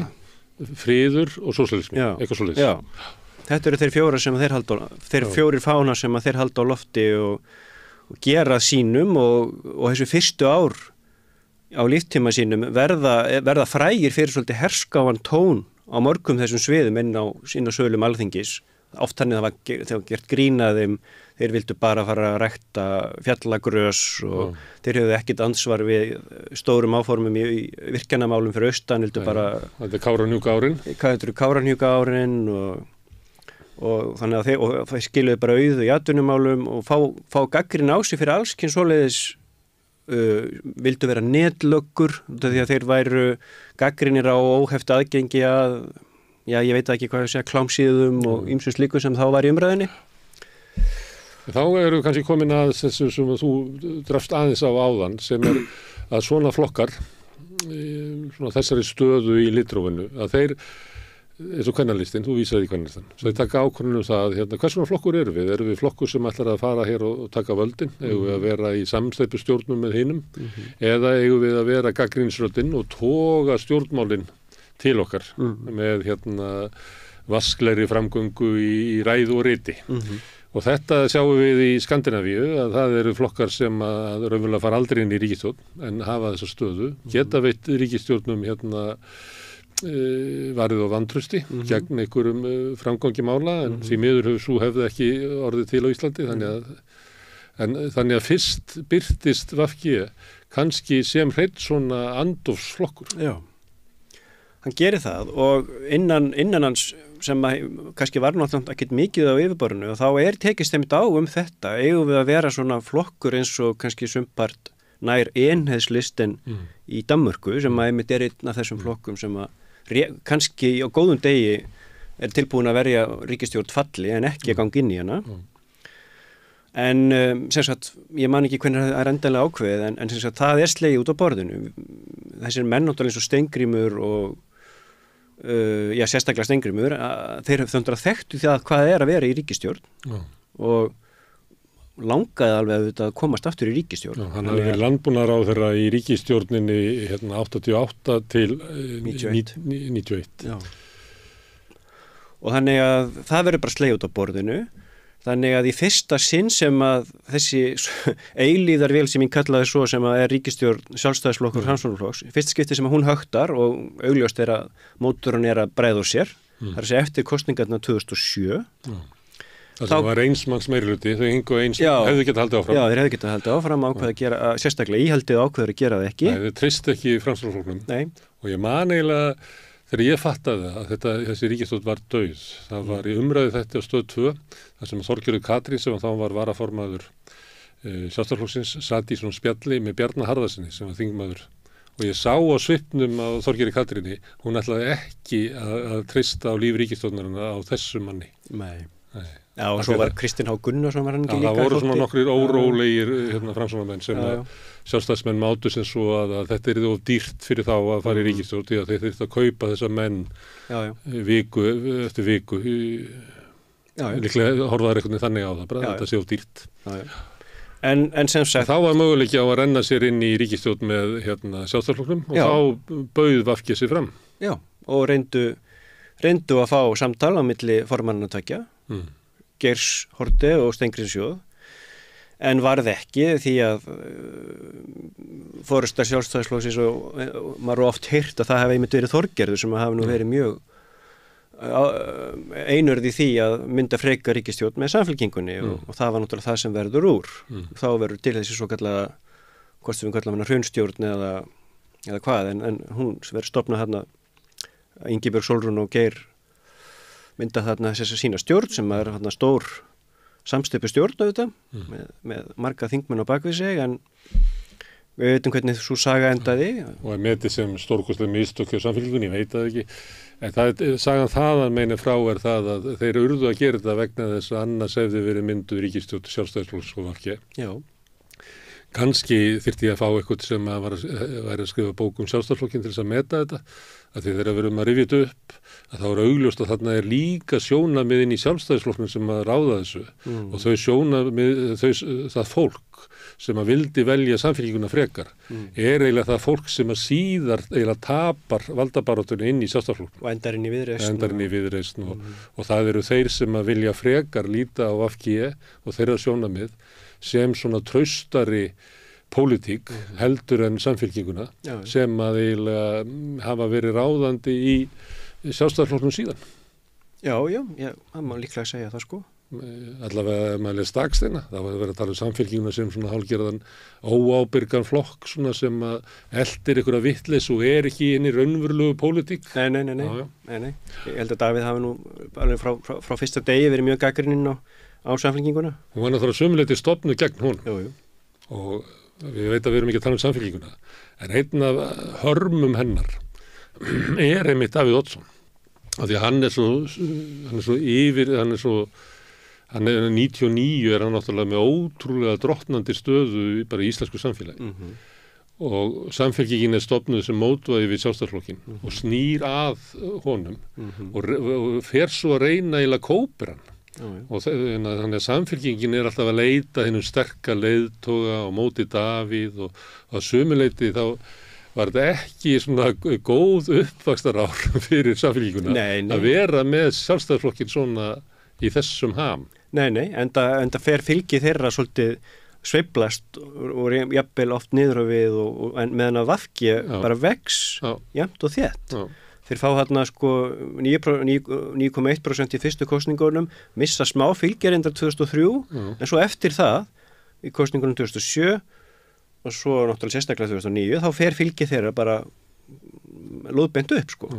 Og þeir enda þarna sem flokkur með yfir 20% fylgi í kosningunum þeirra eftir að ríkisstjórn Geirs og Ingiberg var farin og það er mynduð þarna minnihlutastjórn með VG og Samfylkingu. Stuðningi Framsóknarflokksins gegn því að það yrði sett í gang vinna við endurskoðun stjórnarskrárinnar. Alltaf gaman að rifja þetta upp. Alltaf gaman að rifja það upp, sko. Veitu hvernig það endaði. Og svo stjórn svo fer í kosningar hérna í apríl 2009 og Samfylking er enda nær líka ágætis kosningum. Hún vex, en VG fer fyrir 23% fylgja við mann rétt og bara sjónamennu fyrir neðan Sjálfstæðisflokkin sko. Og þá gerist það sögulega að A-flokkanir eða vinstriflokkanir ná hreinu meirihluta á Alþingi sem aldrei hafi gert áður. Já, þeir eru saman með 34 þingmenn. Já. Og þá kemur sko saga sem að er erfið en kannski má ein útgáfan af henni væri að þegar það loksins gerðist þá kom í ljós að þessi flokkar vissur ekki hvað þeir ætluðu að gera við þeir höfðu týnt sér einhvers staðar á leiðinni þannig að það sem að þeir gerðu var bara endurreisa sko þetta kapílíska kerfi sem hafði hrunið. Það svona við róttakeri sósíalista getur sagt það svo. Já. En það komi líka náttúrulega kannski í ljós að þetta fólk saman var kannski ekki besta tími til þess að vinna saman þegar það árindi. Þannig að það var sundrung mjög fljótlega. Já. Það fyrir kannski eftir í hvernig maður lítur á það. Ég myndi nú segja að það sé ýmislegt sem að þessi vinstri stjórn gerði og sérstaklega bara í hvernig tóku á efnahagsmálunum sem að hafi tekist vel. En hvort við gagnrýnum hana fyrir bara hreinlega að færa sér mikið í fang. Hann var allavega einn póstur sem hætti að vera gagnrýnum hana fyrir. Það er mjög klassísk greining að það er stjórnarskrármálið umsókninum með ESB að þeir ætla að breyta öllu. Stokka upp sjávarútvegskerfið. Þeir stokkur reyndar upp ráðuneyti líka, fækkuðu ráðherrum og þeir stóðu í ýmis konar tiltektum. Já.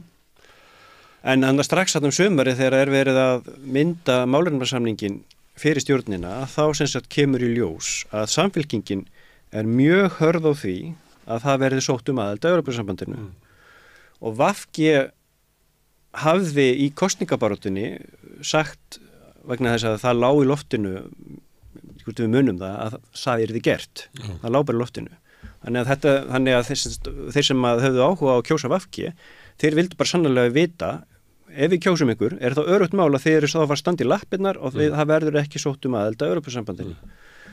Og það má svo sem alveg segja sem svo að allavega ákveðnum stöðum að þá var því svarað þannig að það verður bara ekki gert. Við munum ekki samþykja það. En gerðu það samt. Og það verður náttúrulega bara fleygur í flokkstarfið í VG öll þessi 4 ár sem að þessi ríkisstjórn í gangi og ásamt yfir ýmsum öðrum erfiðum ákvörðunum en það var náttúrulega bara mjög erfiður póstur fyrir VG að kyngja allan tíman. En kom aldrei til greina að setja þetta í þjóðaratkvæði? Jú, það gerði það. Var það VG sem að vildi það? VG vildi að en Samfylkingin hafnaði? Samfylkingin hafnaði. Það er nú lýst hérna að utanríkismálanefnd sem þá var stýrt Árna Þór Sigurðssyni, hún lagði það til að þetta yrði afgreitt hann í staðan fyrir að setja þetta inn, lendingin var svo að setja þetta inn í Alþingi. Alþingi myndi gera þingsályktun að ríkisstjórn Íslands yrði falið að sækja aðild að Evrópusambandinu. Og það er Ögmundur Jónasson reyndar sem að kemur með þá lendingu. En þar til hafði VG viljað að Samfylkingin bara setjum þetta frekar bara í hönd þjóðarinnar, kjósum þetta bara strax í sumar, fáum umboð fyrir þjóðinni og ef það er hún sem að segir að já, við viljum að þessi sótt aðild að þessu sambandi, þá hver erum við þá að reyna að stoppa það sko. Og það hefði verið miklu auðveldara fyrir VG í sínu flokkstarfi að segja við sína flokksmenn ekki viljið stoppa vilja þjóðarinnar í að þá minnst að kanna þetta. Það er ekkert síður algengt að þeir sem ekki vilja vísi málum til þjóðarinnar heldur en að þeir sem ætla að fá þjóðina til þess að samþykkja sína leið. Við getum vísa bara í Cameron og Brexit. Já, akkurat. Önnur leið varðandi þessa ríkisstjórn sem getur náttúrulega skrifað nokkrar bækur bara þessa ríkisstjórn sko. Ein leið það náttúrulega að hún verður til í búsáhaldabyltingunni. Það sem að og við þekkjum það og það er svo sem umræðu enn þann dag í dag það er þess að áhrif almennings á stjórnmálin. Þú kannski fylgst með því hvernig Sjálfstæðisflokkurinn reyna að ýta frá sér sko þessari undirskriftasöfnun gegn Bjarna og við fengum atkvæðin en það er lýðræðið er flókið fyrirbrigði og það skiptir máli fyrir stjórnvöld að vera með almenning með sér. Og fyrst ríkisstjórnin eiginlega mynduð, bæði minnihlutastjórnin og svo kosningarnar fara fram eiginlega í búsáhaldabyltingunni. Og þar er náttúrulega svona tækifæri fyrir ríkisstjórnina að vera með mál í takt við það sem að líðurinn, almenningur að biðja Kannski er stjórnarskrármálið hluta því Já, það var það. Líklega ekki ESB, ég held að það hef ekki verið svona krafan. Eins og ég mann það, þá var það líka sko að það eru svona sveitarstjórnarkosningar 2010, þar sem að þessi tveir stjórnarflokkar fá svolítið á baukinn. Það sem ég ætlaði að klára var að sko búsaldabyltingin er virk, en hún er byrjað að fjara út þarna haustið. Já. Og það er svona kaflaskipti í þessari stjórn, hvort að sko líðurinn er með henni, svo fer hann aðeins tilbaka og svo kemur hann bara á mótenni sko gríðalegu afli, þannig að ég veit ekki hvort þetta nái sko hveitibrauðsdögum sem þessi ríkisstjórn hafði sko.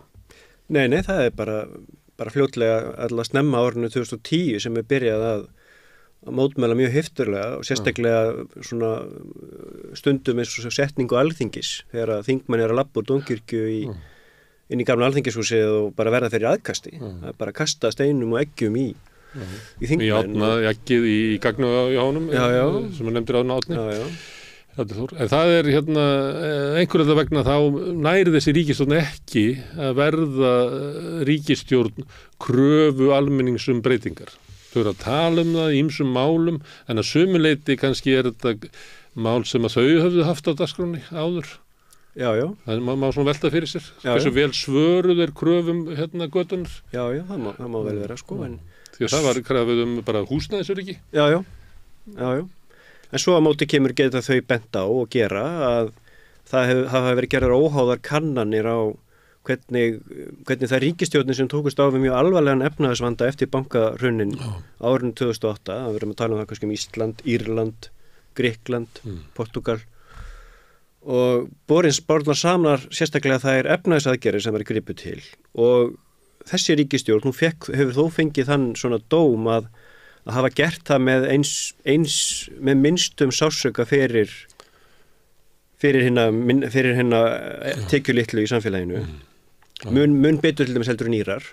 Það voru hækkaði skattar á fyrirtæki og fjármagnseigendur á þessu tíma. Það komið á alvöru þrepaskiptu skattkerfi. Það komið á það var gefið í barnabótakerfi og þau kerfi, einhver leyti vaxtabótakerfið. Það var farið og skattlagt fyrirtæki. Auðlegðarskattur? Já, auðlegðarskattur áður á, eftir að ríkisstjórnin Framsóknarflokks og Sjálfstæðisflokks hefði lagt af eignaskatt 2005. Það var farið að skattleggja félög í aflöndum. Þegar þú átt félag í afland þá var bara skattlagt eins og það var ekki til, sem að aðra þjóðir höfðu tekið upp fyrir hrun en fjármálaráðherra Sjálfstæðisflokksins ekki tekið upp, þrátt fyrir mikla hvatningu víða að taka það upp. Þannig að það var ýmislegt svona slíkar tiltektir sem voru gerðar. Já. Og það má sjá að það hækkar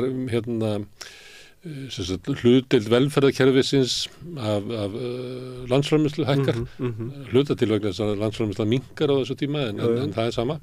En það er svona ýmislegt þetta. En Gini-stöðullinn svo kalliði, en hann fellur alltaf þegar það verður sko eignabrunni eins og eftir seinni heimsstyrjöld eða eitthvað slíkt sko.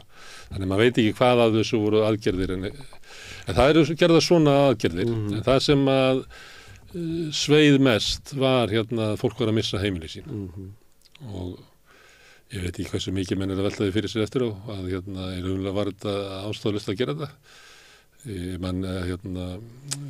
ein ábendingi við það að þú þarft ekki að henda fólki út á götu, það má bara að leigja íbúðuna sína og svipaður svona hugmynd og raunverulega verið að gera við Grindvíkinga þetta að þú mátt eiginlega við tökum hann af þér íbúðuna og við eigum hana en þú mátt alveg eignast hann aftur eða nota hana með hann og þannig það náðist ekki það var þetta sem að sko gróf held ég mikið undan trausti á þessar ríkisstjórn. Og það sem var lagt upp með að stofna sem var kannski bara ekki dvolega gott hugtak en þegar þau kynntu stofnun og málefnasamningin í Norrænahúsinu þarna í byrjun mæ 2009 þá var það sagt að við ætlum að stofna norræna velferðarstjórn en náttúrulega peningarnir í kassanum voru bara svo skortnum skammti að það voru lítið sóknarfæri fyrir fyrir velferðarstjórnmál og ef þú hefur lítið tilbaka og skoðar hvað í þau fáu skipti sem við hefum haft vinstarstjórnir, þá hafa náttúrulega fyrsta lagi þurft að hafa stiðið sig við miðjuflokk til að ná meirihluta á Alþingi, en þeir náðu alltaf að koma með einhvern svona aðgerðapakka, einhverja umbætur í félagsmálum eða menntamálum jafnvel, en núna þarna var engin tækifæri til þess því að í ríkiskassanum sko, þá skorti 1 króna hverjum 5. Já, og þvert á móti þarna var skorið niður mikið í heilbrigðiskerfinu og ef við erum að segja svo heilbrigðiskerfisins að þá var þetta svona vendipunktur sem að heilbrigðiskerfi hefur ekki náð sér eftir. Þarna er hoggi niður lífeyri til öryrkja og eftirlaunafólks sem að veldur því að til dæmis kjör öryrkja fara frá lægstu launum, dunka niður og hafa ekki náð sér þar aftur og ég held að öryrkjabandalagi meti þetta á 100.000 krónur á mánuði í dag en þetta gerist allt á þessu tíma að það eru gerðar alveg heiftarlegar svona niðurskurðar aðgerðir á þessu tíma, þó svo að megi síðan benda á annað sem er gert, til dæmis að það sem var talað á þessu tíma og hefur benda á síðan og Steingrímur hefur örugglega verið að benda á að þarna var Alþjóðagjaldeyrissjóðurinn að fallast á skattahækkanir sem hann er vanalega ekki til að gera. Ég myndi vilja að skjóta því að móti að ástæðan er svo að það hefur verið lækkað svo mikið skattatir áður, að við vorum komið með fjármagnstekjuskattir í 10% og við vorum bara kortið frá aflands skattakerfi þannig að þá félst bankin á að það verið alltaf að hækka fjármagnstekjuskatt upp í 15 og fyrirtækjaskattin upp í 20 og svo bæði upp í 20. En þarna gekk mikið á í hreyfingunni og ekki síst bara í þingflokksherbygginu. Nei, það náttúrulega bara gerist er að það sem að upprunalega er lagt upp með 14 manna þingflokk, það endar á því að það eru 5 af þessum 14 sem að yfirgefa þingflokkin. Einn reyndar hættir á þingi þannig að varamaðurinn kemur inn og hann heldur áfram að vera í VFG, það er að segja að það er Guðfríður Lilja Grétarsdóttir hættir á þingi og þá kallar hún inn varamann sinn sem verður Ólafur Þór Gunnarsson og hann sest með hinnum. En sem sagt, það byrjar að kvarnast úr flokknum bara þarna á sérstaklega vetrinum 2010-11. Atli Gíslason, Lilja Mósesdóttir, Ásmundur Einar Daðason, núverandi ráðherra. Ritari Framsóknarflokksins. Jón Bjarnason sem hafði nú verið landbúnaðarráðherra og landbúnaðar- og sjávarútvegsráðherra framan af í ríkisstjórninni og svo Guðfríður Lilja. Þetta eru allt einstaklingar sem að yfirgefa skip af ýmsum ástæðum. Margar af þær eru við nú þegar búin að nefna en Álver á Bakka, Vern Holding, ég veit ekki hvort sem mun eftir því, Gagnaver sem að, ég var þetta Björgúlfur Tóru sem átti að stofna hérna á Reykjanesi. Deilur einhverja deilur í tengslu við landsdómsmálið og það er alltaf verið að rifja það upp, ESB-málið og svo náttúrulega bara niðurskurðarmál sem voru bara mjög erfið fyrir flokkin að kyngja og hvernig sérstaklega svo Atli Gíslason manni, hann var náttúrulega mjög gagnrýninn á það að skildi ekki verið betur reynt að taka á því að fjármálafyrirtækin kæmust betur til móts við íbúðaeigendur og reynda að finna leiðir eins og þá sem að þú varst að nefna og það eins og ég segi, ég kann ekki segja það hvers vegna það tókst ekki en það fór eins og það fór og allt þetta fólk yfirgefur flokkin og það er svolítið sérstakt að fylgjast að greina það að það sem að sameinar þá sem að fara og það sem sameinar þá sem að verða eftir svona í grunninn er að þeir sem að verða eftir voru allir á einhvern hátt tengdir Alþýðubandalaginu. Allir annarkvort fyrir þingmenn þess eða höfðu tekið þátt í flokkstarfinu. Kannski síst, fyrrum formaður VFG, síst kannski Katrín Jakobsdóttir. Hún hefði komið inn í þetta raunverulega, er ekki 2003 minnum hún hafi sagt og þá komum fyrst inn sem í kannski, eða í borgarstjórnarkosningu 2002 kannski. Já, hún var varaformaður 2003. Hún hafði ekki fortíð í flokkunum hann. Nei, gömlu, nei. En eins og sem sagt Steingrímur, Álfheiður Ingadóttir, Ögmundur sko hafði aldrei verið í Alþýðubandalaginu, hann var óháður en samt hann hafði tekið þátt í starfi Alþýðubandalagsins síðustu árin og hann fer aldrei þó svo að sko eins og þessum lýst í bókinni að þessi hópur sem var óánægður og flestir þeirra fara, þeir hittast mikið heima hjá Ögmundi þessu er allt lýst í bókinni og Ögmundur verður svona sumpart leiðtógi þessa hóps hann ferður úr ríkisstjórninni hann hefur ekki eins og vilja svara því núna hvort það sé í flokknum nei en hann hefur hæðst af flokknum hann kallar þetta hreyfingi sér hvorki vinstrinni græn hefur að vísa í bókinu þetta sé hreyfingin framboð já, en hann samt sko, hann var ekki einn af þeim sem yfirgáfu skip jafnvel þó að formaðurinn Steingrímur hélt að hann væri að fara að gera það en hann gerði það aldrei, menn héldu áfram að starfa saman, að alltaf starfa í sömu ríkisstjórninni.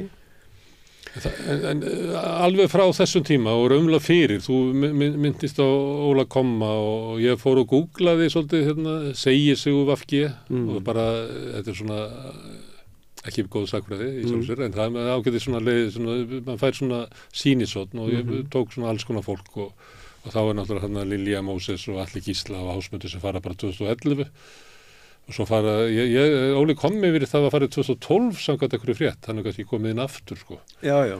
Og Þorvaldur Albaníuvaldi, það var á svipuðu tíma. Já. Og svo 2013 þá var hann Þorsteinn Bergsson hann fyrir austan og Jón Bjarnason og Hjörleifur og Anna Ólafsdóttir Björnsson sem hafði komið frú Lilja Gretas og síðan líða 4 ár í stjórnarandstöðu og svo kemur 2017 og þá var það Drífa Snædal og Gísli Garðarsson og Ugla Stefánía og Magga P. og svona hægt og bítandi og svo 2020 Andris Ingi Jónsson og Rósa Björk og Eydís Blöndal og svo núna 2023 hefur komið svolítið hálfskjöfla. Ég var í fyrra Daniel út af útlendingamálum. Já. Og ég veit ekki, myndi það halda ef við myndum horfa á þetta að það sem fólki sem er að fara er kannski fólk sem á ekki svona rætur inn í svona alþýðubandalags. Nú er náttúrulega svolítið liði þannig að hann er kannski orðið flóknari saga sko. Ég býst nú við að hann er að núna til dæmis þeir sem skipa lista VG í dag eru nú mjög fáir með sterkar rætur til alþýðubandalagsins. Það er kannski einna helst bara Svandís og var hún þó, hann sé aldrei kjörin fulltrúi í Alþýðubandalagsins. Hún var ærlista. Já. En kannski var það bara það reynslan að hafa tekið þátt í flokkstarfi í Alþýðubandalaginu, tekið þátt í að mynda og reka ríkisstjórn sem að býst við að þeir sem að nota það málflutning segja að þá læru við að það er bara nauðsynlegt að miðla málum og annarkvort kunnum við það eða ekki ef menn kunna það ekki þá getum við bara ekki unnið saman því að pólitík er alltaf að verður list hins mögulega og þetta er eitthvað sem Forustan segir. Ég er að meina það sko. Það er Forustan sem kann að miðla málum. Það er sem ég var að segja. En grasrótin er bara ekki til í það. Og ég pröfaði þegar ég var að fór ég inn á þingið þar sem maður getur fletta allir sem hafi sest á þing fyrir VG. Það eru 25% þeirra sem hafi gengið úr flokknum.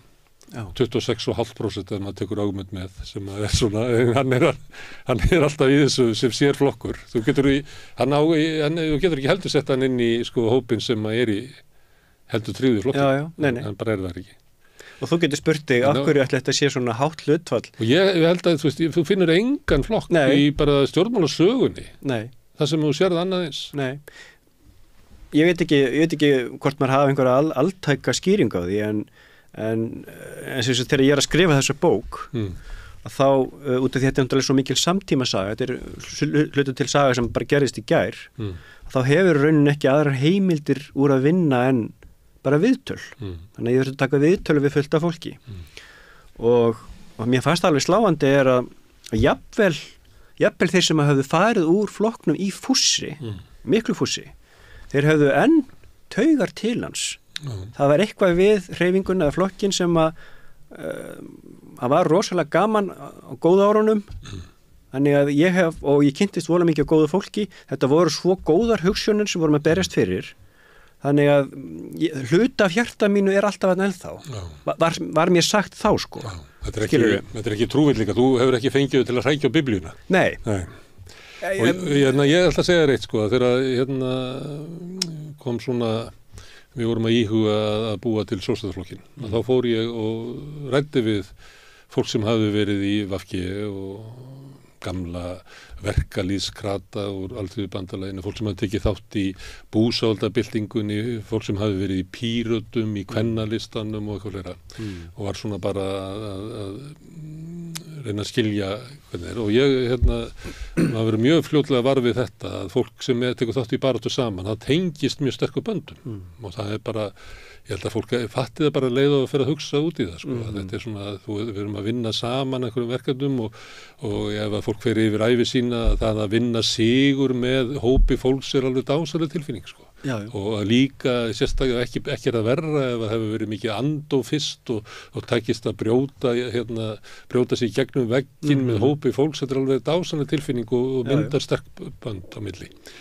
Og þar af leiðandi það líka þannig að það segir kannski meira slík tengsl, hvort að þú yfirgafst skútuna 2003 og hann 2017, það getur verið bara hvernig þú metur saman annarslega svona félagslegu tengslin og svo hugsunina, þannig að þetta er rosalega flókin blanda. En það sem að kom mér mest á óvart var hvað fólk sem hefur tekið þátt í svona baráttu sárt eftir átök við Samherja. Og í sömu tilfellum þá hittir maður fólk sem bara átt í erfiðleikum með að bara einfallega ræða það, hvað hafði gerst. Og þannig að sko pólitík er mjög persónuleg mál og ég hef líka tekið svona sirpu að ég ræða bara við venjulegt fólk og þá kemur það líka fram að þóttu sett ekki þátttakandi í einhverju þingflokksherbergi eða einhverju grasrótarstarfi eða eitthvað svoleiðis að ef þú bindur traustið við einhvern stjórnmálamann sem að segist alltaf að gera eitthvað og hann svíkur það síðan þá upplifir það fólk sem einhver svona raunveruleg svik, ekki eitthvað svona eins og það hefur horfað á bíómynd, þetta er raunveruleg svik. Þannig að ég geti trúa því að þegar þú ferð og ræðir við allan hópa, þú hafi fengið bara svolítið góða innsýn inn í einmitt þess að hvað stjórnmálinn geta verið sko persónuleg. Þetta er mikið atriði í lífi hugsunar fólks, pólitískt starf. Já. Og ég segi, nú hef ég ekki samanburðin við aðra flokka, en bara eins og þessar tölur sem varst að lesa hlutfall þeirra sem annar bara hafa sest á þing fyrir VG, hafa horfið úr hreyfingunni.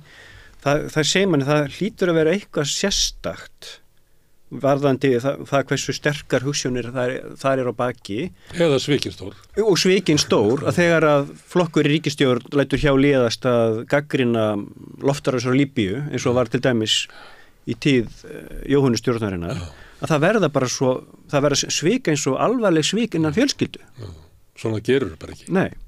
Þú stendur með þeim sem verið stendur með þín fólki eins og með Gaza núna, þú sér það að ég held að sé önnur svona bylgja sem að koma frá VG að fólk bara skilur ekki af hverju ríkisstjórnin stígur ekki sterkar fram og fordæmir sko þjóðarmorð í tungarði Evrópu, þetta er bara hryllingur og svo innflytjendamálin og við sáum það núna bara helgin að þegar að flokksstjórn samfylkingarinnar neitar að samþykkja ályktun í innflytjendamálum þess að sem ítrekkað sko mannúðlega afstöðu flokksins, vísaði til nefndar þá bara gengur fólk úr flokkum og segir, þú veist, ef að flokkur, ég get ekki verið í flokki sem að bara stendur ekki með þeim sem ráðist á það er inn í þessu. Herðu, hvað svona flokkur átt að vera? Ég var hugsað upp af því. Átt að vera andósflokkur eins og Eneslistin eða átt að vera valdaflokkur. Sagan sýnir það að flokkurinn hefur valið það að vera valdaflokkur og hann hefur staðið sig alveg brilljant. Það er engin flokkur verið meiri ríkisstjórn eftir hrun fyrir utan Sjálfstæðisflokkinn. Og muna bara 1 ári.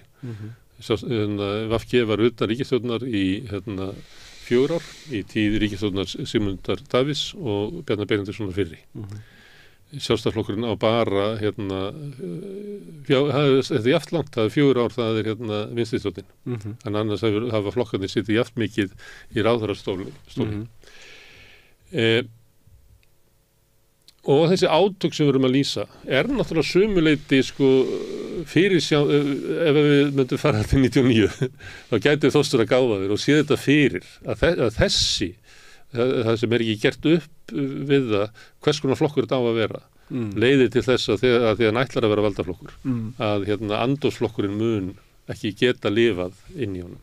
Nei, það er og þá veltir maður fyrir sér að vegna þess að í upphafi flokkurinn stofnaður vegna þess að hann þolir ekki sameininguna, þolir ekki kompromíð sem á sér stað inn í samfélkinguna. Hvað var betra við það að búa til kompromí við sjálfstæðisflokkin?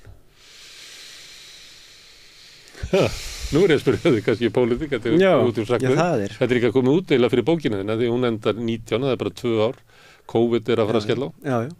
Hún endar samt þar sem búið að stofna þessa stjórn og hún endar þar sem að svona fyrstu skilabóðin sem VG fær hvort þeir séu réttu leið með því að stofna þessa ríkisstjórn, það er að segja sveitarstjórnarkosningarnar 2018, þar sem að VG fékk á baukinn. Og aftur svo, þannig að þau var haldið áfram. Já, þannig að hún er skrifuð í þessu umtali en svo tala maður við flokksforustun og segir, já, sjáðu hver við getum komið áleiðis. Það er baráttumál, heldur þú alltaf ef að Framsókn og Sjálfstæðisflokkur og ég veit ekki, Viðreisn hefðu myndað 3 flokka stjórn, heldur þú að þau hefðu væri núna að berjast fyrir þessum málaflokkum? Kynrænt sjálfræði? Þau náðu því í gegn. Þau náðu í gegn þungunarofinu. Þau náðu ekki hálendisþjóðgarðinum og það er margt sem þau náðu ekki í gegn. En það er helst í þessum málum og einhvers staðar sá ég að vera bent á þetta og þetta er, þetta er svona ókeypismál kostar ekki krónu. Nei. Það er það sem þau náðu í gegn. En það sem þú ert að segja og ertur glendur fólk sem að þú tala við, sérstaklega í fórustunni, að þetta var mjög ríkt þarna 2017 að segja að þau varu eiginlega svona skaðamingun. Já. Ef að þessi ríkisstjórn er myndið með öðrum flokki, þá væri það bara verri ríkisstjórn fyrir landslýð, viljum við það? Það var orðræðan, sko. Já. Ég veit ekki alveg, sko, hvort þetta sé raunhæft ef þú horfir á tölurnar, sko. Nei. Ég hef aldrei almennilega áttað mig á því hvort það hafi verið ógnin, hinstjórnin hafi verið í fæðingu. Nei. Af því að þá ég held að það þurfti að ná miðflokki og framsóknarflokki saman í ríkisstjórnarherbyggi sem ég held að það hefði verið fræðilega ómögulegt. Já, mjög líklega, sko. En svo líka Viðreisn var of lítil til þess að þannig ég hef aldrei séð þetta ganga upp tölulega, sko. Nei. Þess að ógn. Svo náttúrulega var líka þessi krafa þá stöðuleika 2017, sko.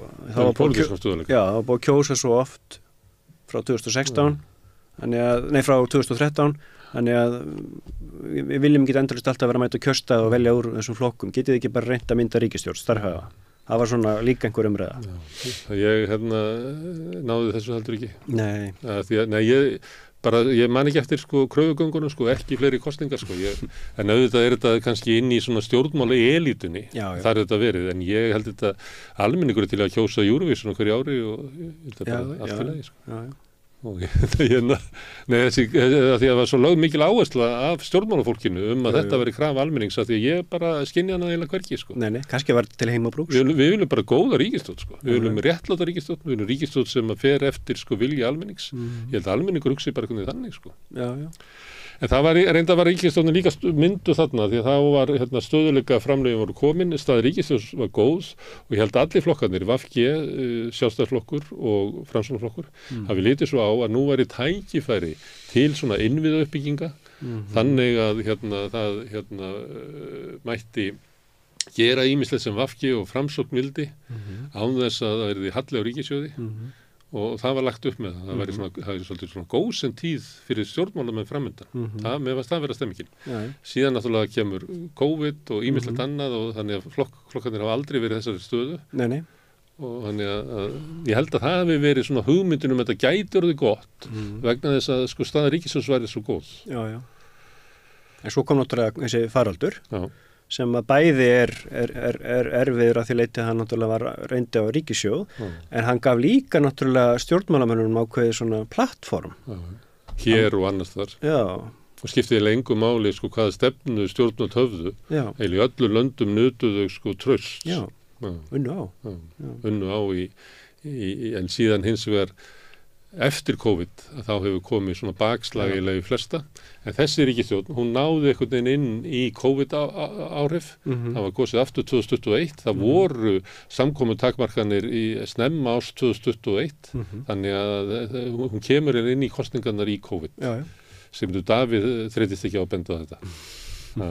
Þetta var kostningar þar sem var búið að taka stjórnmálinn úr sambandi og þetta snerist bara traust gagnvart stjórnvöldum. Heyrðu, heldur að verði annar kafli af önnur bók? Já, það komin önnur 5 ár. Ertu ekki í, hvað ef sagnfræði? Nei, nú ekki því. En nú ekki framtíðasagnfræði? Nei. Næstu 20 árin? Já, en það komin önnur 5 ár, þannig að það mætti bæta kafla við bókina. Ég segi, það er já, ég nú sem sagnfræðingur þá meira að kunna að rýna eitthvað hér sem gerðist, en hvað mun gerast? En ég býst nú að þetta sé erfitt. Það sé nokkuð ljóst.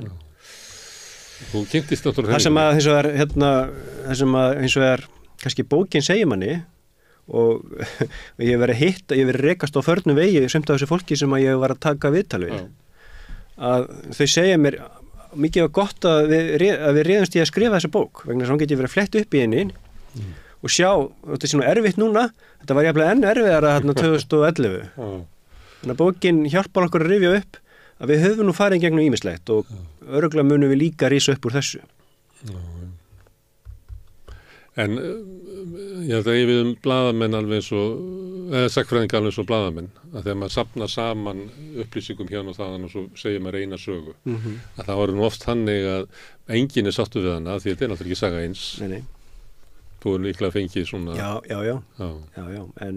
Fólk er ánægt með að kapla í þessu en hallaði þarna á hinn og... Já. Það er óhjákvæmlegt þegar þetta er svona eldfimt efni og... En sagan er líka margrata, þannig að það kemur fram ólík sjónarmið. Ég get þó sagt það og ég segja það þarna í inngangi bókarinnar að ég, þegar ég er ráðinn, þá fer ég til þess að fund formanns og ég ber þetta undir hana og segja, ég getur ímyndað mér að þetta sé nú flókið efni, ég sé alveg, það eru deilumál og það er fullt af fólki sem er reitt og hún bara sagði strax við mig, já þú bara gæti þess að báðar raddir fá að hljóma og það var það sem ég gerði og aldrei á neinum tímapunkti reyndi forysta flokksins að hafa áhrif á það hvað ég skrifaði. Aldrei reyndi að vera editera þann kafla sem að ég afhendi þeim, svona vil ég að bókin sé. Þetta er merkilegt, bæði bókin og saga af AFG er náttúrulega stórmerkileg stjórnmálasaga og sem að við munum kannski reyna svona næstunni að tala við fleiri þessu. Áhugavert. Pétur, kæra þakki fyrir komuna. Já, takk fyrir mig. Og ég þakka Pétri og öllum gestum okkar við Rauðaborðið kærlega fyrir komuna í kvöld og Pétri og Laufi sem hafa verið að taka upp í dag, kærlega fyrir hjálpina og Birni Þorláks sem hefur tekið vitul hérna líka, kærlega fyrir hans framlag. Og ykkar framlag fyrir að hlusta og horfa, það er ómættilegt, það væri gaman að tala við Pétur svo sem bara í eldhúsinu heima, en það er svona skemmtilegra að samtalið gagnast öðrum þarna úti. Við erum alltaf að reyna að skilja samfélagi sem við lifum í hérna við Rauðaborðið og ég veit það og heyri það á viðbröðunum að margir taka þátt í því að sitja og hlusta og horfa úti. Þið getur verið virkari þáttakendur með því að benda vinum og vandamönnum á efni sem ykkur líkar hér. Þannig stækka dreifikerfið okkar. Við höfum engin efni á því að vera að auglýsa okkur. Ef þið segir frá að þá fara aðrir og skoða og við það stækkar kerfið. Þið getur sagt að við séum á Facebook og YouTube og öllum hlaðvarpsveitum. Við erum í útvarpinu á 89,1 á Stórhöfuðborgarsvæðinu. Það má sækja þær útvarpssendingar líka á spilarann. Spilarinn er á netinu, spilarinn.is og svo er spilarinn líka app sem má hlaða niður í síman og hlusta á samstöðuna hvað sem er í heiminum allstað það sem er app. Nei, það sem er net. Og svo erum við komin í sjónvarpið til þeirra sem að fá sjónvarpið sitt frá símanu. Við erum númer 5 á fjarstýringunni. Það er 24 tíma sólarhring, 7 daga vikunar, allan ársins hring, samfélagsumræðu við þetta Rauðaborð og í öðrum þáttum sjálfstöðurinnar. Vonandi munu að önnur fjarskiptafyrirtæki bjóða sínu viðskiptavinu líka upp á efnið frá samstöðinni.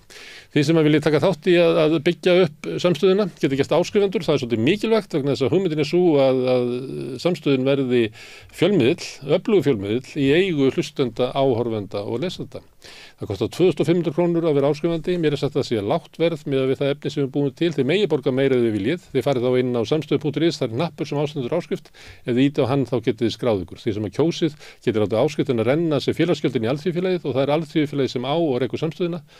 Þetta er fjölmiðill, eins og ég sagði þann, í eigu ykkar. Og takk fyrir það, allt sem þið sjáuð hér og heyrið er í boði áskrifenda og við þökkum við kærlega fyrir. En ég segi góða nótt bili, við sjáumst hérna aftur á morgun við Rauðaborðið klukkan 8. Með því að ganga í leigjendasamtökin styður þú baráttu leigjenda. Leigjendasamtökin eru fyrir öll þau sem vilja vinna að réttlæti og öryggi á húsnæðismarkaði. Leigjendasamtökin